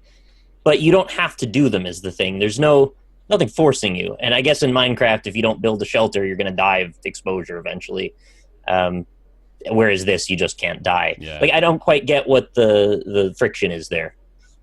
I just the description of it as kind of like Proteus with objectives, I think, is what I've gleaned from it anyway. It's like I am not even offering this as a criticism. If I'm offering it as a criticism of anything, it's a criticism of myself. But I just can't. Like I cannot focus on games where it feels like there's no inherent goal that kind of makes cogent sense. Like I just enjoy the nature of exploration in itself, and I guess if you don't find that to be compelling, then I guess you're not like gonna Nick, find like it. me and you do things like ride our bikes around GTA 5 when we find that interesting to a degree, but like I think we're just kind of those personalities, like whereas I think there's quite a few other people who really wouldn't find a lot of entertainment out of those sorts of experiences. I don't even like side quests, so it's got like a big mountain this is all to climb. side quests. Yeah. Yeah, it's a very diverse island, by the way. There's a bunch of different biomes, and the map it kind of expands a little bit more as you play it. There's a mountain, there's like some lavender tree areas, there's like a baker town with a giant jellyfish, and a whole bunch of other silly stuff to wander into. So although it looks like it's sort of an abstract kind of smoothed off game that doesn't have a lot of detail going on, there is like a lot to find if you just poke around a little bit. Yeah. So cool. In that way, I guess a little bit like a much smaller Breath of the Wild. Yeah. Right on. All right. That is Yonder. It's $25. Released on Steam. Also not in early access, if you were curious. There we go. Yeah, no multiplayer either. People were asking about that a lot before. Mm-hmm. It is a single-player experience. I don't know how they do multiplayer in it either, really. It wouldn't add much to the game. Yeah, it probably wouldn't be all that great. Okay, I think I'm still the only one that's had any time with Splatoon 2, right? Correct. Yeah, Okay. I've been meaning to play it. Like, it's like 20 feet away. Yeah, is it still shrink wrapped? I imagine, right? Right. Yeah. I just like. Is there an offline Splatoon 2 like V-bots, or do you have to play online? There's a single player mode. I think, yeah, there's like a whole single player like campaign. I played like one mission of it, but yeah. Okay, I know it's not the focus, but like that might be enough. Mm-hmm. I'm not gonna say tonight, but there's gonna be a time where I'm gonna play Splatoon 2. Let's go through the arduous process of figuring out how to add each other on the Nintendo friends list. And Dude, Oh, Lord. let's play do it. together, Yeah. I want you guys, just for the sake of talking about it on the podcast, also download the app. And We have to use try I will that. never do Yes. that. No, we gotta get. It's our due diligence as I would- journalists. We have to. I have to make an account, right? It's not worth it. I don't want to make another account. I'm not gonna do What it. is the entirety of the process is? You got to download an app. You got to probably make a Nintendo account. I wouldn't know. I imagine that I have goes at without least saying. 2 Nintendo accounts already. Could Yeah. it possibly be one of those? I hope so. I hope to God. It's And then probably not. You've gotta keep your phone unlocked the whole time and leave the app up and running to use that for voice chat while simultaneously playing the game via lobby systems that are often questionable at best. Just matchmaking in general is still a little wonky, but anyway, Splatoon 2 is really fun. I actually really like it. It's been a blast. People were telling me back in the Splatoon 1 release days, like they were surprised, they were caught off guard by how like inherently competitive the game is despite its childlike appeal. And I totally get that upon just playing a few games of Splatoon 2 already. Like there's a competitive edge to it, and it's fairly well balanced too. Like the weapon variety is solid, and there's reasons to choose one over the other, and some weapons beat others, while you can, like establish positional advantages with a sniper. You can use the paint roller to lock down close quarters and sneak up on people and shotgun blast them basically real quick. Like it's at its core a very, very good, well thought out, well fleshed out game, and I was extremely happy with that. So I've really been loving my time with it. Elise and I were sad to find out there's no local split screen online multiplayer, so that was a little bit of a bummer. We're kind of hoping that was the case, but disappointed. Yeah, I've tried, like I said, a little bit of the single player campaign. People insist that that's pretty solid, but I was kind of bored with it after the first mission. And then there's the salmon run mode as well, which apparently is like their version of the horde mode. Salmon. Yeah. Well, I don't know why you're excited by the word salmon, to be quite I'm honest. just. I don't know what salmon has to do with squid. I'm just like, where is this going? Oh, well, yeah, it's just like their horde mode, I guess, where they send swarms of enemy fish variants at you. I was watching a little bit of it. I guess they've got like a flying dude that launches grenades, and they got like giant fish will come out of the sea and try to swarm you down and cover your area in paint. So you got like online co-op for that, and then a couple of different modes that I didn't really check out all that much. I've mostly been interested in the turf war and the tower mode that's in the competitive ranked version. That's pretty fun too. So yeah, I've been having a blast with it. It's a ton of fun. It's got that Rocket League syndrome like I described on Tuesday, where it's got the 3-minute long matches, so it's super easy to just queue up for like 5, 6, 7 matches in a row, and it all just flies by, and it's super fun. Yeah, I'm gushing about it. I've been having a blast. I was very surprised with how much I like this one. Is there like a town you get to live in, or is that some other app it's like or this something? weird little city hub.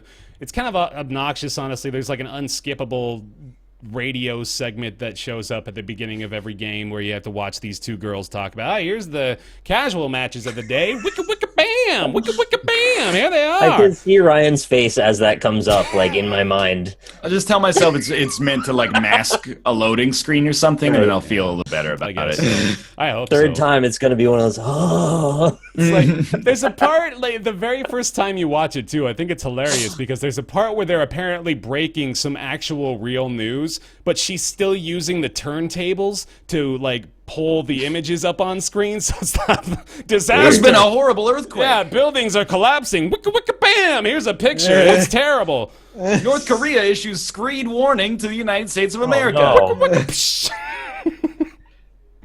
Yeah, it's kind of silly, but the I like the aesthetic. Obviously, I mean that's a pretty big selling point for it. But the colors are beautiful. It's pretty easy. Sometimes you get a little confused with squids moving around, but it's mostly pretty easy to discern elements of the map while you're playing. So it's not like you're gonna get snuck up on and think, oh, that was bullshit. You can more or less tell what's going on most of the time. So I like that about it too. I thought it might get a little crazy with the paint splashing everywhere, but they do a good job of, keeping it goal oriented, I guess, on screen. And yeah, Customize your character, yeah, you can get like different hats, shirts, shorts, that kind of stuff. and those unlock after you beat multiple rounds or something. You get like a currency, and then you spend it, or Yep, you get quite a bit of currency too. It's not really preventing you from buying basically anything you want right from the get go. So I like that about it. You unlock a different weapon every level for the most part, as far as I can tell. I've got like 13 right now, and there's a ton more. Most of them are just like different variants of guns that you've already gotten. So they'll have like, you'll unlock the duels, the dual pistols, they call them the dualies, and then you can unlock a different variant of the dualies with different skills and that kind of thing. So it's got a good progression system there too, where it kind of inherently makes you want to drive forward there. is there like a paint bazooka? I think so. I haven't seen it. There's a good variety of stuff, like I said. Like there's the roller, there's the sniper shot, there's the dualies, there's like just like a little James Bond style pistol you can get, and then there was they just announced. I don't know if this is like brand new. I'm pretty sure it's not, but they've got like a straight up paintbrush and then a little thin tip paintbrush that you can use. You can just like splatter paint all over the place. So that's kind of F Snow said they took out the bazooka. It was in the first game. Oh, sad. All right, yeah. So well. No bazooka, I guess. But yeah, there we go. That's Splatoon 2. It's a blast. I want us all to play. Honestly, I think we'd have a good time with it. But I mean, now we all got a Switch. We all Is it worth $60 though? I think so. Honestly, do I can't. Okay, so there's an important caveat, which is that I did not play the first one, so I can't speak to what they've fixed, what they've improved with that kind of stuff. But I paid full price, and I am having a blast. So. For what it's I misunderstood. The bazooka's not out. It's just no longer a special weapon. Oh. So there is still a bazooka. It's just not whatever a special weapon means. My bad. No, there is the. It doesn't matter. So it doesn't matter. I want to give the right information. That's fair. No, I appreciate it. Yeah, it's Splatoon 2, $60 Nintendo game, which is why you didn't see any footage of it during the description. Hey, and that is it. Sweet. Let's go to Sundered. Nicholas again. All right. I got to be very careful about how I approach this one so I don't go over the top on it, because I really wanted to be fair, and then it just pissed me off, honestly. I was looking forward to Sonder? How did I get to that? Sundered. Quite a bit for a while. It is a artistically driven, kind of macabre Metroidvania roguelite procedural generation. You know the dance. It's all those words. Yep. Where you get yanked into this underworld desert zone, and then you meet up with some sort of ancient gods, and then I don't honestly know at all what's going on with the story. There's like a red crystal that talks to you, and then you go fight stuff for a while. So the structure of the game is there's a meta map that's like made up of these big boxes, and within those boxes are smaller boxes which are procedurally generated, stitched together template rooms, sort of like what Isaac does. And you'll go from point to point looking for items to try and expand your repertoire and get shards, which are your in-game currency, sort of like Dead Cells, actually, which you then spend when you die to upgrade this really massive skill tree to try to upgrade your attack, your luck, your shield. There's a shield, HP, and all that. So the part where I think they lost me a bit, and I'm sad to say this because I really wanted to like the game. The combat is a bit superficial. It's mostly mashing X, in my opinion, with a dodge roll, of course. But it becomes so chaotic that it almost doesn't matter, again, in my opinion. I played about 3.5, 4 hours, by the way, just so you get where I might be in the story. Although, being that it is roguelite, there is a chance that I might have gotten things in a slightly different order. But the main thing that really put me off was the fact that the enemy spawns are sort of just the AI director, where there's this invisible entity that follows you and just decides it is now time to drop 200 enemies on you. I'm exaggerating. Mm-hmm. It's like 50, honestly, sometimes, though. If you're in the wrong spot, they swarm you with everything. and it just happens over and over and over and over until you just have lost the will to live. There's not really any pacing as a result. Everywhere you go might as well be the same. And I think that it's unfortunately one of the most detrimental places to use procedural generation is in a genre like Metroidvania, which is so dependent on playing to the strengths of the power-ups and the order that you progress the game in. And in this case, all of these rooms may as well be sort of generically interchangeable because they're just filling up space between the major entities, which are either the security checkpoints that unlock power sources or mini-bosses, bosses, or even power-ups.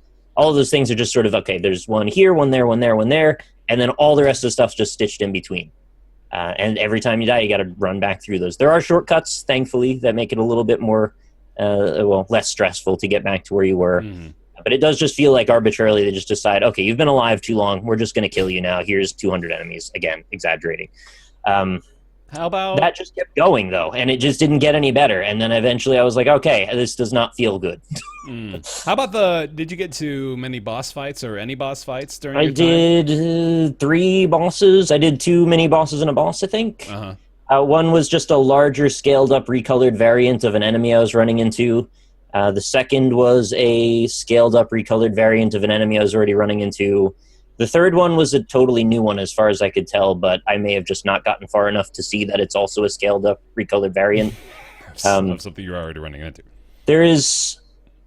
I saw this by accident today because I left B-Rex's stream on overnight and woke up, and then there was a German guy playing the game in the morning, and he was fighting a boss that I had not seen when I was playing it, which is like massive and looked way cooler, which is another contention point here, actually. The art is quite pretty for the most part, but there's like 3 different competing art styles in the game, and I find that it does not sit well when they all run together. I know there's a bit very inside baseball here, but the fact that you're using hand-painted art as opposed to pixel art in this case, it means the collision boxes are a little bit iffy, right? Like the corners of things don't quite sit crisply. You're not always entirely sure if the character is going to land on something or not. Not that this was a massive problem, but I'm just saying as game feel goes, it didn't feel as on as I wish it did. There's also like foliage that looks like it doesn't sit in the game world. Yes. And it's everywhere for some reason. I don't know why they didn't use more models or more. It sounds like you're just saying like everything that I had a problem with in the early access thing. I remember we talked about this a couple months ago, and I was like, everything you're saying sounds like the stuff I was saying before. And I'm like, hopefully it gets fixed. And because the hitboxes during combat it can be messy, and they send so many enemies at you. At some points, you don't know where you are, and you lose track of your stuff. The art style doesn't feel right. Yeah, that sucks that it sounds like the game has not improved very much. Yeah. Did you get that feeling like the whole game is sort of operating on like 3 or 4 art layers and all of them seem a little distant? It all clashed. They all clashed. Yeah, I remember we talked about that quite a bit, is the fact that the different elements that we weren't sure would damage us, that we kept getting surprised by, you know? Like, and I don't know if they've even fixed that a little bit better, but it sounds like that's one of those conflicting constantly walking elements into something you didn't think was going to hurt you because it looked like it was part of the background or whatever. Right. It was... that sucks because like again the game is like on the surface very pretty to look at, you know, but once you start playing it doesn't feel cohesive.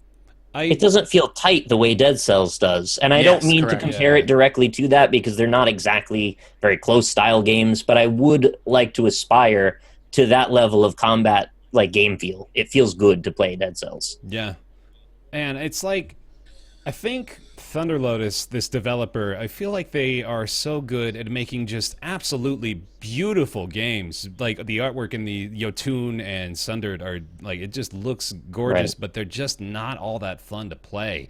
Like I remember playing through Yotun and it's very slow paced. Like you've got to kind of just trudge along a lot of artwork for the most part before getting to what was kind of similar. In fact, now that I think about it, as far as the combat is concerned, you just kind of have like these little swarms of enemies at a time that we'll have to mash melee to get through. Yeah. So yeah, they kind of have this unfortunate track record so far of that very combination. There's a number of things. Like I want to say the animation and the art style on the characters and the enemies specifically is really good. Like it's very pretty. It's just the backgrounds and the floors and some of the like far off distance things kind of look like concept art. They don't quite look like they're done. And I don't know, it just doesn't feel cohesive. You got to kind of have the same level of polish across the line even if that means maybe you make the character slightly less detailed, at least it all feels like it's in the same game world. But I feel like the undoing of the whole concept was really the procedural generation. It doesn't add anything to me. I mean, I didn't remember if they had even changed areas. It all felt the same when I ran back to where I just was. Even if it was a different thing, it's like, okay, and the platforms are here instead of over there. Yeah, it just doesn't really change much. It would probably be fine to just have it be a set world, right? Like, that might even make I would have been much happier with that. Yeah. And I think it would have solved the problem of the enemy spawns as well. Because I bet the reason they did what they did with the spawning is because they didn't want it to be that you could end up with huge chunks of enemies all grouped together because of the tiles spawning the way they did against each other. So they said, okay, well, so we'll sort of vary it based on how often they've spawned in the past, or maybe how much money you have. Okay, you're doing really well. I guess you need to be knocked down a peg, like Left 4 Dead style or something. And that doesn't feel right for this type of game for me. The combat isn't enough of a focus, in my opinion, over the exploration to warrant this much time spent just fighting all the time. Yeah. There has to be a nice split with mobility and looking around and exploration, seeing what you can find. I didn't find any secrets. I don't even know if there are secrets in the game, to be honest. And I found a treasure chest that was, I say chest, they're actually like balls of junk. But it was like spawned under a bunch of pipes that you couldn't get into. So it may have just been a faulty spawn or a bug, or maybe you get a blink ability later. I don't know. But it just felt janky, man. I really wanted to like this game, but I can't recommend it right now. All right. That's fair. Well, there we go. That's Sundered. It's currently 10% off, otherwise normal price of $20. Released today. So there you go. Last but not least, it's Fortnite. Anybody want to take the reins? Don't all jump out at once. Fortnite. I was waiting. So I'm reading a bit of PUBG news. So. Oh, they had the whole crate fiasco, didn't they? Apparently, there's a gun that you can only get via the gambling crate. This is slander. Is it slander? You can only get it via the supply drops in the game. The crates that drop from the airplane, not from. So the gambling crates, is that all just cosmetic stuff? It's cosmetic, yes. Yeah, that's not bad then. I don't know why people are pissed off. We don't have to PUBG again. We can talk about Fortnite. Fortnite. Okay. Fortnite is a multiplayer co-op wave shooter plus base builder plus crafting. People have gotten on my butt a little bit for saying it's a survival game. This is not really a survival game, but it has hallmarks of the survival genre in that you spend a lot of time chopping down trees and using your pickaxe on rocks to gather materials. But you don't die of like starvation or anything. You'd be forgiven for saying that playing the tutorial, honestly, because it does sort of have that feel at some point. Like you just... It's a mishmash of like 10 different genres. Probably the easiest way to conceptualize it, if you haven't played it yourself, is that it's like Orcs Must Die kind of combined with tower defense elements. So instead of just having a maze that's essentially pre-built and you place down traps, you actually go out, gather materials, build your own maze and also base, and then use those materials to also build traps. And there's a single-player campaign. There is multiplayer. It's also very Borderlands-y. You level up your own base and get survivors that function as traps or as passive bonuses, almost like incremental games like Cookie Clicker or Adventure Capitalist. It's just like, if you're wondering why it's such a messy description, it's because it's jam-packed with almost every kind of mechanic you can think of from popular games of like the last 10 years. It's a messy boy. It's a messy boy. Big muscles in that messy boy. It's got a lot of shit going on, man. But it does, like, at the same time, having played a little tiny bit of it, I checked out the menus and stuff, which are totally absurd upon first look, but the game itself, like, it does at least do a decent job of incorporating every mechanic fairly well, right? Like, it doesn't feel totally ridiculous when you're playing it. It doesn't feel like you're overwhelmed. You have a general understanding of what you need, and you're able to do it pretty easily, right? I think you kind of get blinders to all the other sections of it when you're playing any one part of it is the thing, and I think that is only out of failure to understand all of it in context at the beginning. Like when you're in the face of a bunch of zombies with a base, sure, you're going to understand. You build a bunch of walls and get the blue goo, and then you're good. Yeah. But once you get back into the menus, you realize I have a lot to go before I know what I'm doing. Yeah. There's I mean, the element of the game that annoys me is that it's got so many mechanics that, I mean, we have played, me, Mathas, and Nick played about an hour. Then I did like another hour solo to get to the point that we could play together. I did another hour solo afterwards to record my video, and then we did an hour on the NLSS yesterday, and people are telling us we're still in the tutorial. Like, they're like, you have not even, the tutorial is apparently like 5 to 10 hours, depending on what you consider the tutorial to be. Holy shit. Well, so we did play the same levels like 3 times. And that's another thing that kind of bothers me is that in the online co-op mode of the game, I have no idea who gets to choose the missions or like what kind of mission availability there is, because I really would have loved to have not played the same missions like 3 times in a row. I'm sure everyone feels that way. Yeah, There's no, their I progress, agreed. right? Speaking Which of is which, I why really, it's messy. I can't believe, like, I messaged you guys saying this, but I was halfway through the tutorial and had to pause to go let my dog out, and by the time I came back, it had booted me from my solo game. Oh, because you're saying- AFK. Yeah, it was Yeah. like, please reconnect so you can start the tutorial mission over from the start. Oh, let's. I'm gonna issue the rare double stop that on the show today. No. There's a triple stop that Is because there? it's also you have to download the Epic launcher in order to play Yeah, the game, yeah. which is like, come on. Go ahead and Oh, stop man. that. Just You're not stop. even Ubisoft. I'm not trying to insult Epic Games, but like, sure, I'll download Origin because there's probably like 3 EA games a year that I'll play on Origin maybe, and I'll download Uplay because there's probably like 4 Ubisoft games I could play annually on Uplay. Yeah. But Epic, you're gonna make me download the Epic launcher to play Fortnite and then Gigantic get does the same thing though. Gigantic, you do need to get the Arc launcher. You need the Arc launcher.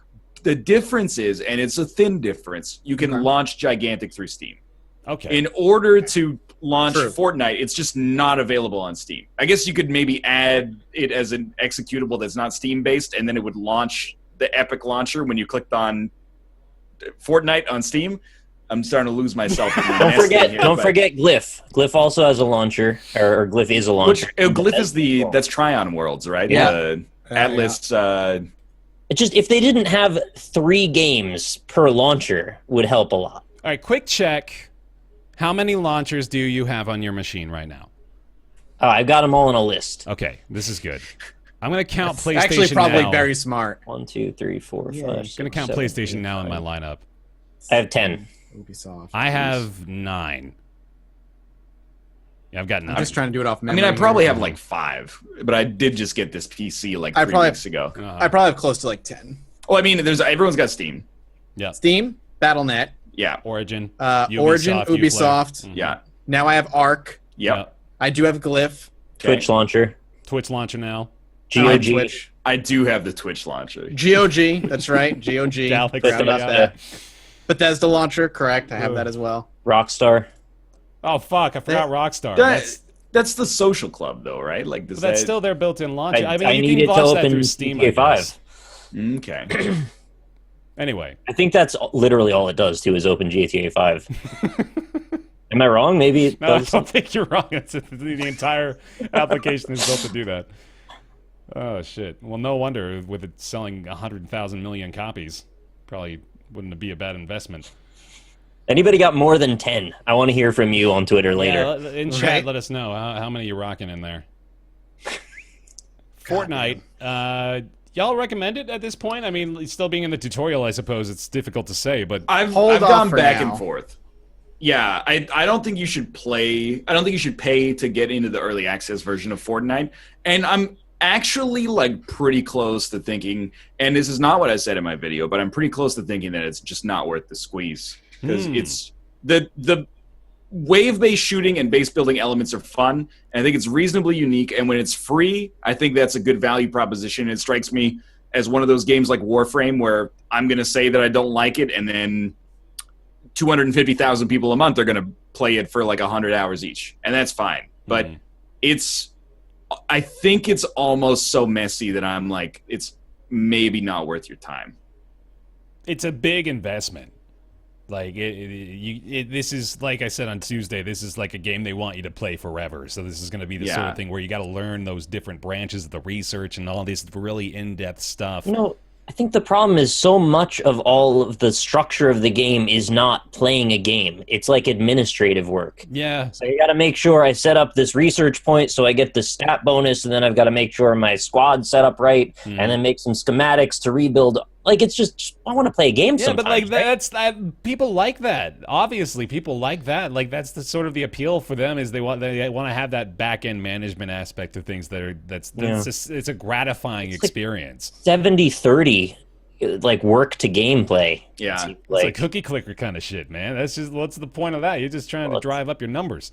It has cookie clicker in it, so yeah, it's just too much, in my opinion. And we've probably talked about this too much if someone's going to make the easy joke, but like it's so hard to focus on what is actually fun about the game because it's surrounded by stuff that the first time you see it, you're just like, I don't understand. Yeah. I can't possibly. When you finish like your third mission and they're like, oh, here's a pinata. By the way, use your currency. Buy another pinata. Here's 6 manila envelopes. By the way, your next mission isn't a mission. It's a quest. So when you click play, it's going to open up like a interface where you buy something with like the free in-game currency that you have. And then you've completed the quest. You get more manila envelopes. Like there's been times where I've finished a mission, get loot, click on the next mission. It's a quest. Buy the things that allow me to accomplish the quest, like getting the next level in the skill tree. You get more loot. Like I'm getting loot without even going out into the world of the game, and it feels completely inconsequential to me at that point. You know, the message underlying that, I think that maybe we're also tapping into is that it feels like they're more interested in us getting on the loot treadmill so we can buy things than they are interested in getting us to play a video game. Yeah. Cut off and that 50 to feels 70. bad. I don't like that. I agree. Cut off 50 to 75% of the nonsense systems, and you have a really core, like fun core loop at the center of it. I think the base building is incredibly smooth and fun, and when you're with your friends building the bases and stuff, that's really good time. And then you have to deal with the waves of zombies and stuff, but all that other garbage needs to go. Do you actually like the mining part? Like what does that bring? I don't mind it because right now, at least the maps, there's a lot of cool like little secret areas you can discover and find some like neat treasure chests and stuff.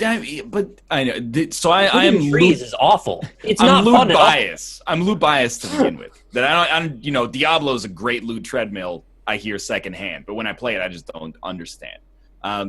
But in Fortnite, you like find a survivor. They're living in a base, and they're like, "Thanks for freeing me." And you open up the treasure chest, and it's like 16 heavy rifle bullets. Oh, there's like I got a computer chip that gives me plus 100 experience that I can apply to an old man in my base who like I don't even. He's like our base's accountant or something like that. He lowers the upkeep cost. Like it just doesn't give. If I open it up and it was like, here's a golden Tommy gun, I would be like, I can conceptualize that as a human being. But when it opens up and it's like being at like a pachinko parlor, like I won like a golden chocolate bar, but in order to turn that into anything that makes me have fun, I have to go back to the base, and then I get like an incremental bonus that allows me to get slightly faster down the tech tree, and it's just it never like manifests into me actually being like, sick, that treasure chest was awesome.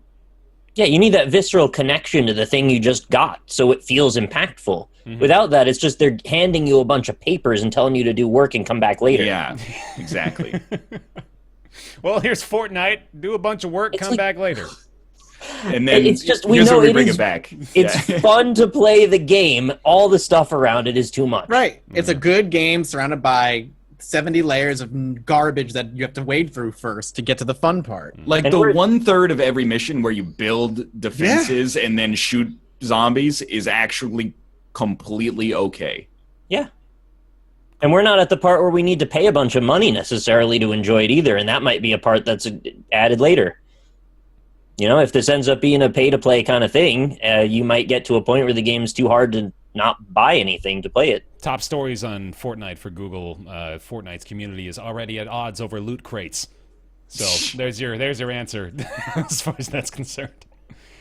Anyway, Fortnite is available in paid early access at the moment, and it will be free to play in 2018. So there you go. It's a messy boy. It's a dirty boy. All right. That's going to bring us...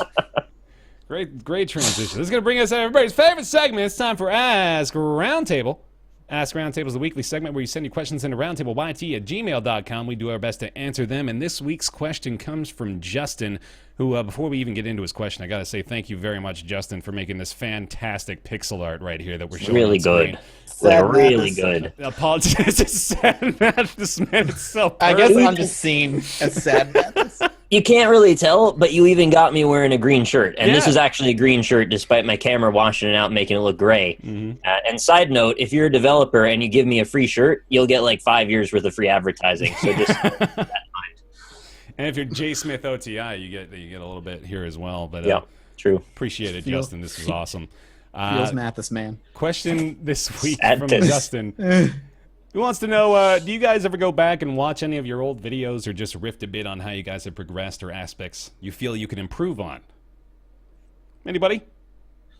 Ready to get into Circle Jerk, boys? Yeah. Let's go. Yeah. I have in the past. I did one video maybe a year or two ago. Like that your typical like let's watch an old video of mine and like shit on it basically.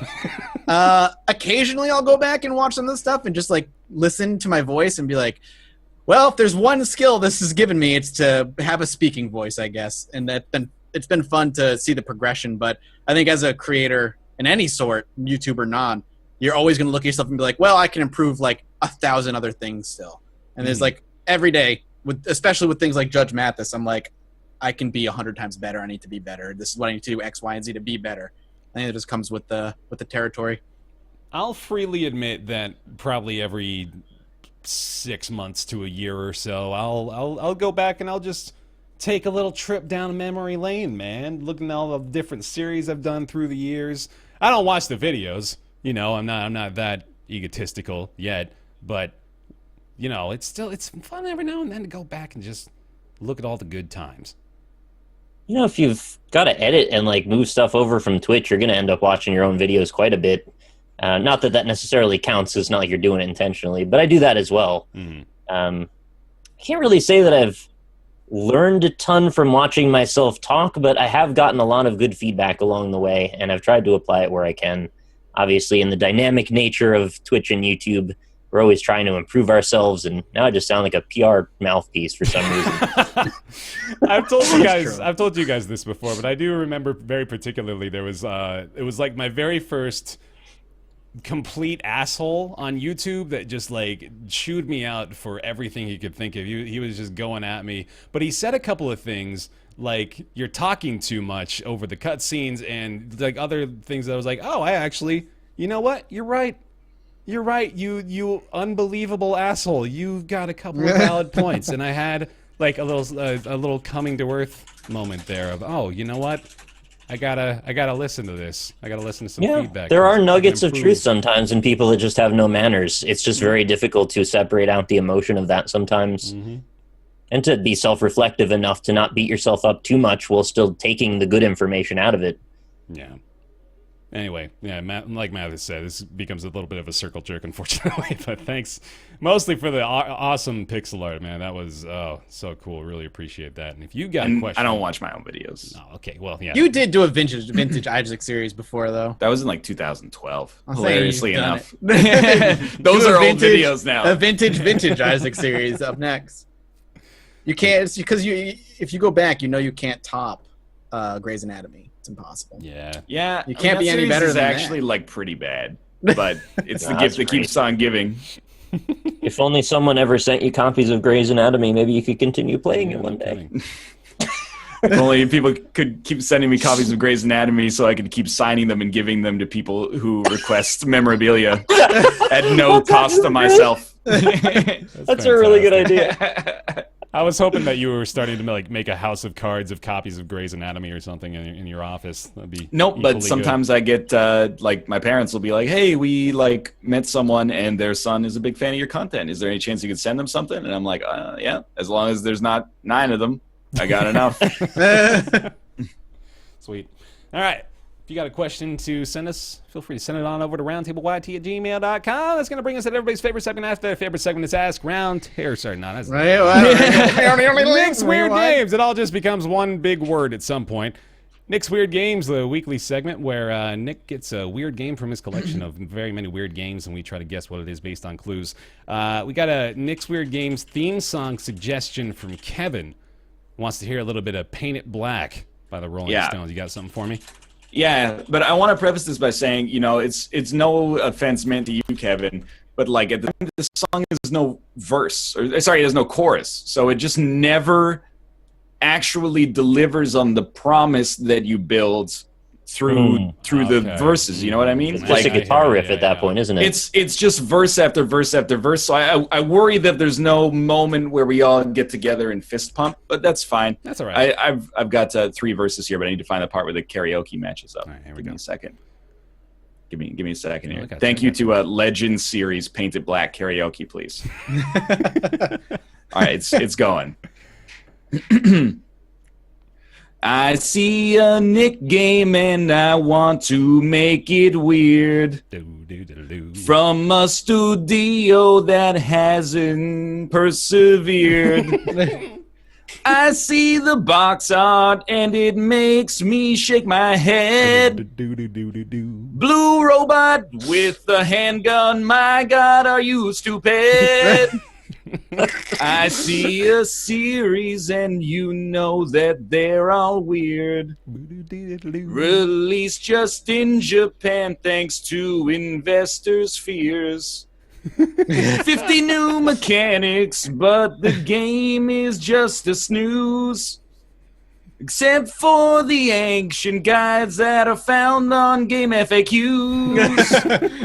I look inside myself and see my tastes are weird. I mean, like Shenzhen IO, shouldn't that be clear? Played the same damn roguelite for so many freaking hours. And you know I can't resist those games where you push towers. And then I was kind of hoping that at the end of that there'd be like a chorus where I could unite the elements of us all being weird, but I've kind of run out of real It's a simple estate here. song. That is perfectly acceptable. Well done. I appreciate the nod to the game FAQs that we recently learned about Nick. That's particularly noteworthy. You never know what's going to happen, right? Yeah. It's wild. Nick's Weird Games. Close your chats. I saw someone in chat say something about, oh, great, another Xbox 360 action RPG I'll never guess. Got some bad news for you. It's an Xbox 360 RPG. No. All right. Right in my wheelhouse. My only goal was to make it to episode 100, and I'm trying my best here. Yeah, dude, I'm you're so stretching it. tapped. You're stretching it. I appreciate it. Eternal Sonata. Yeah, you might as well just start naming them, right? So, Blue Dragon. Infinite Undiscovery. developer was From Software. Okay. That And limits it pretty in North drastically. America, it was published by Ubisoft. Those two things alone might That get is- you where you need to go. shit. Let's see. They did Ninja Blade. Ubisoft. We're talking about a science fantasy role-playing video game It's not a front mission? on both 360 and PlayStation 3. It is not Front Mission. Sounds like a front mission. It was delayed a year on PlayStation 3. It was released in 2006 on 360. It was meant to be a launch title in Japan. Didn't quite make it. The game was adequately received, like 70, low 70s, high 60s kind of review scores. No. I gotta. I can give you a couple of info bits here about the characters.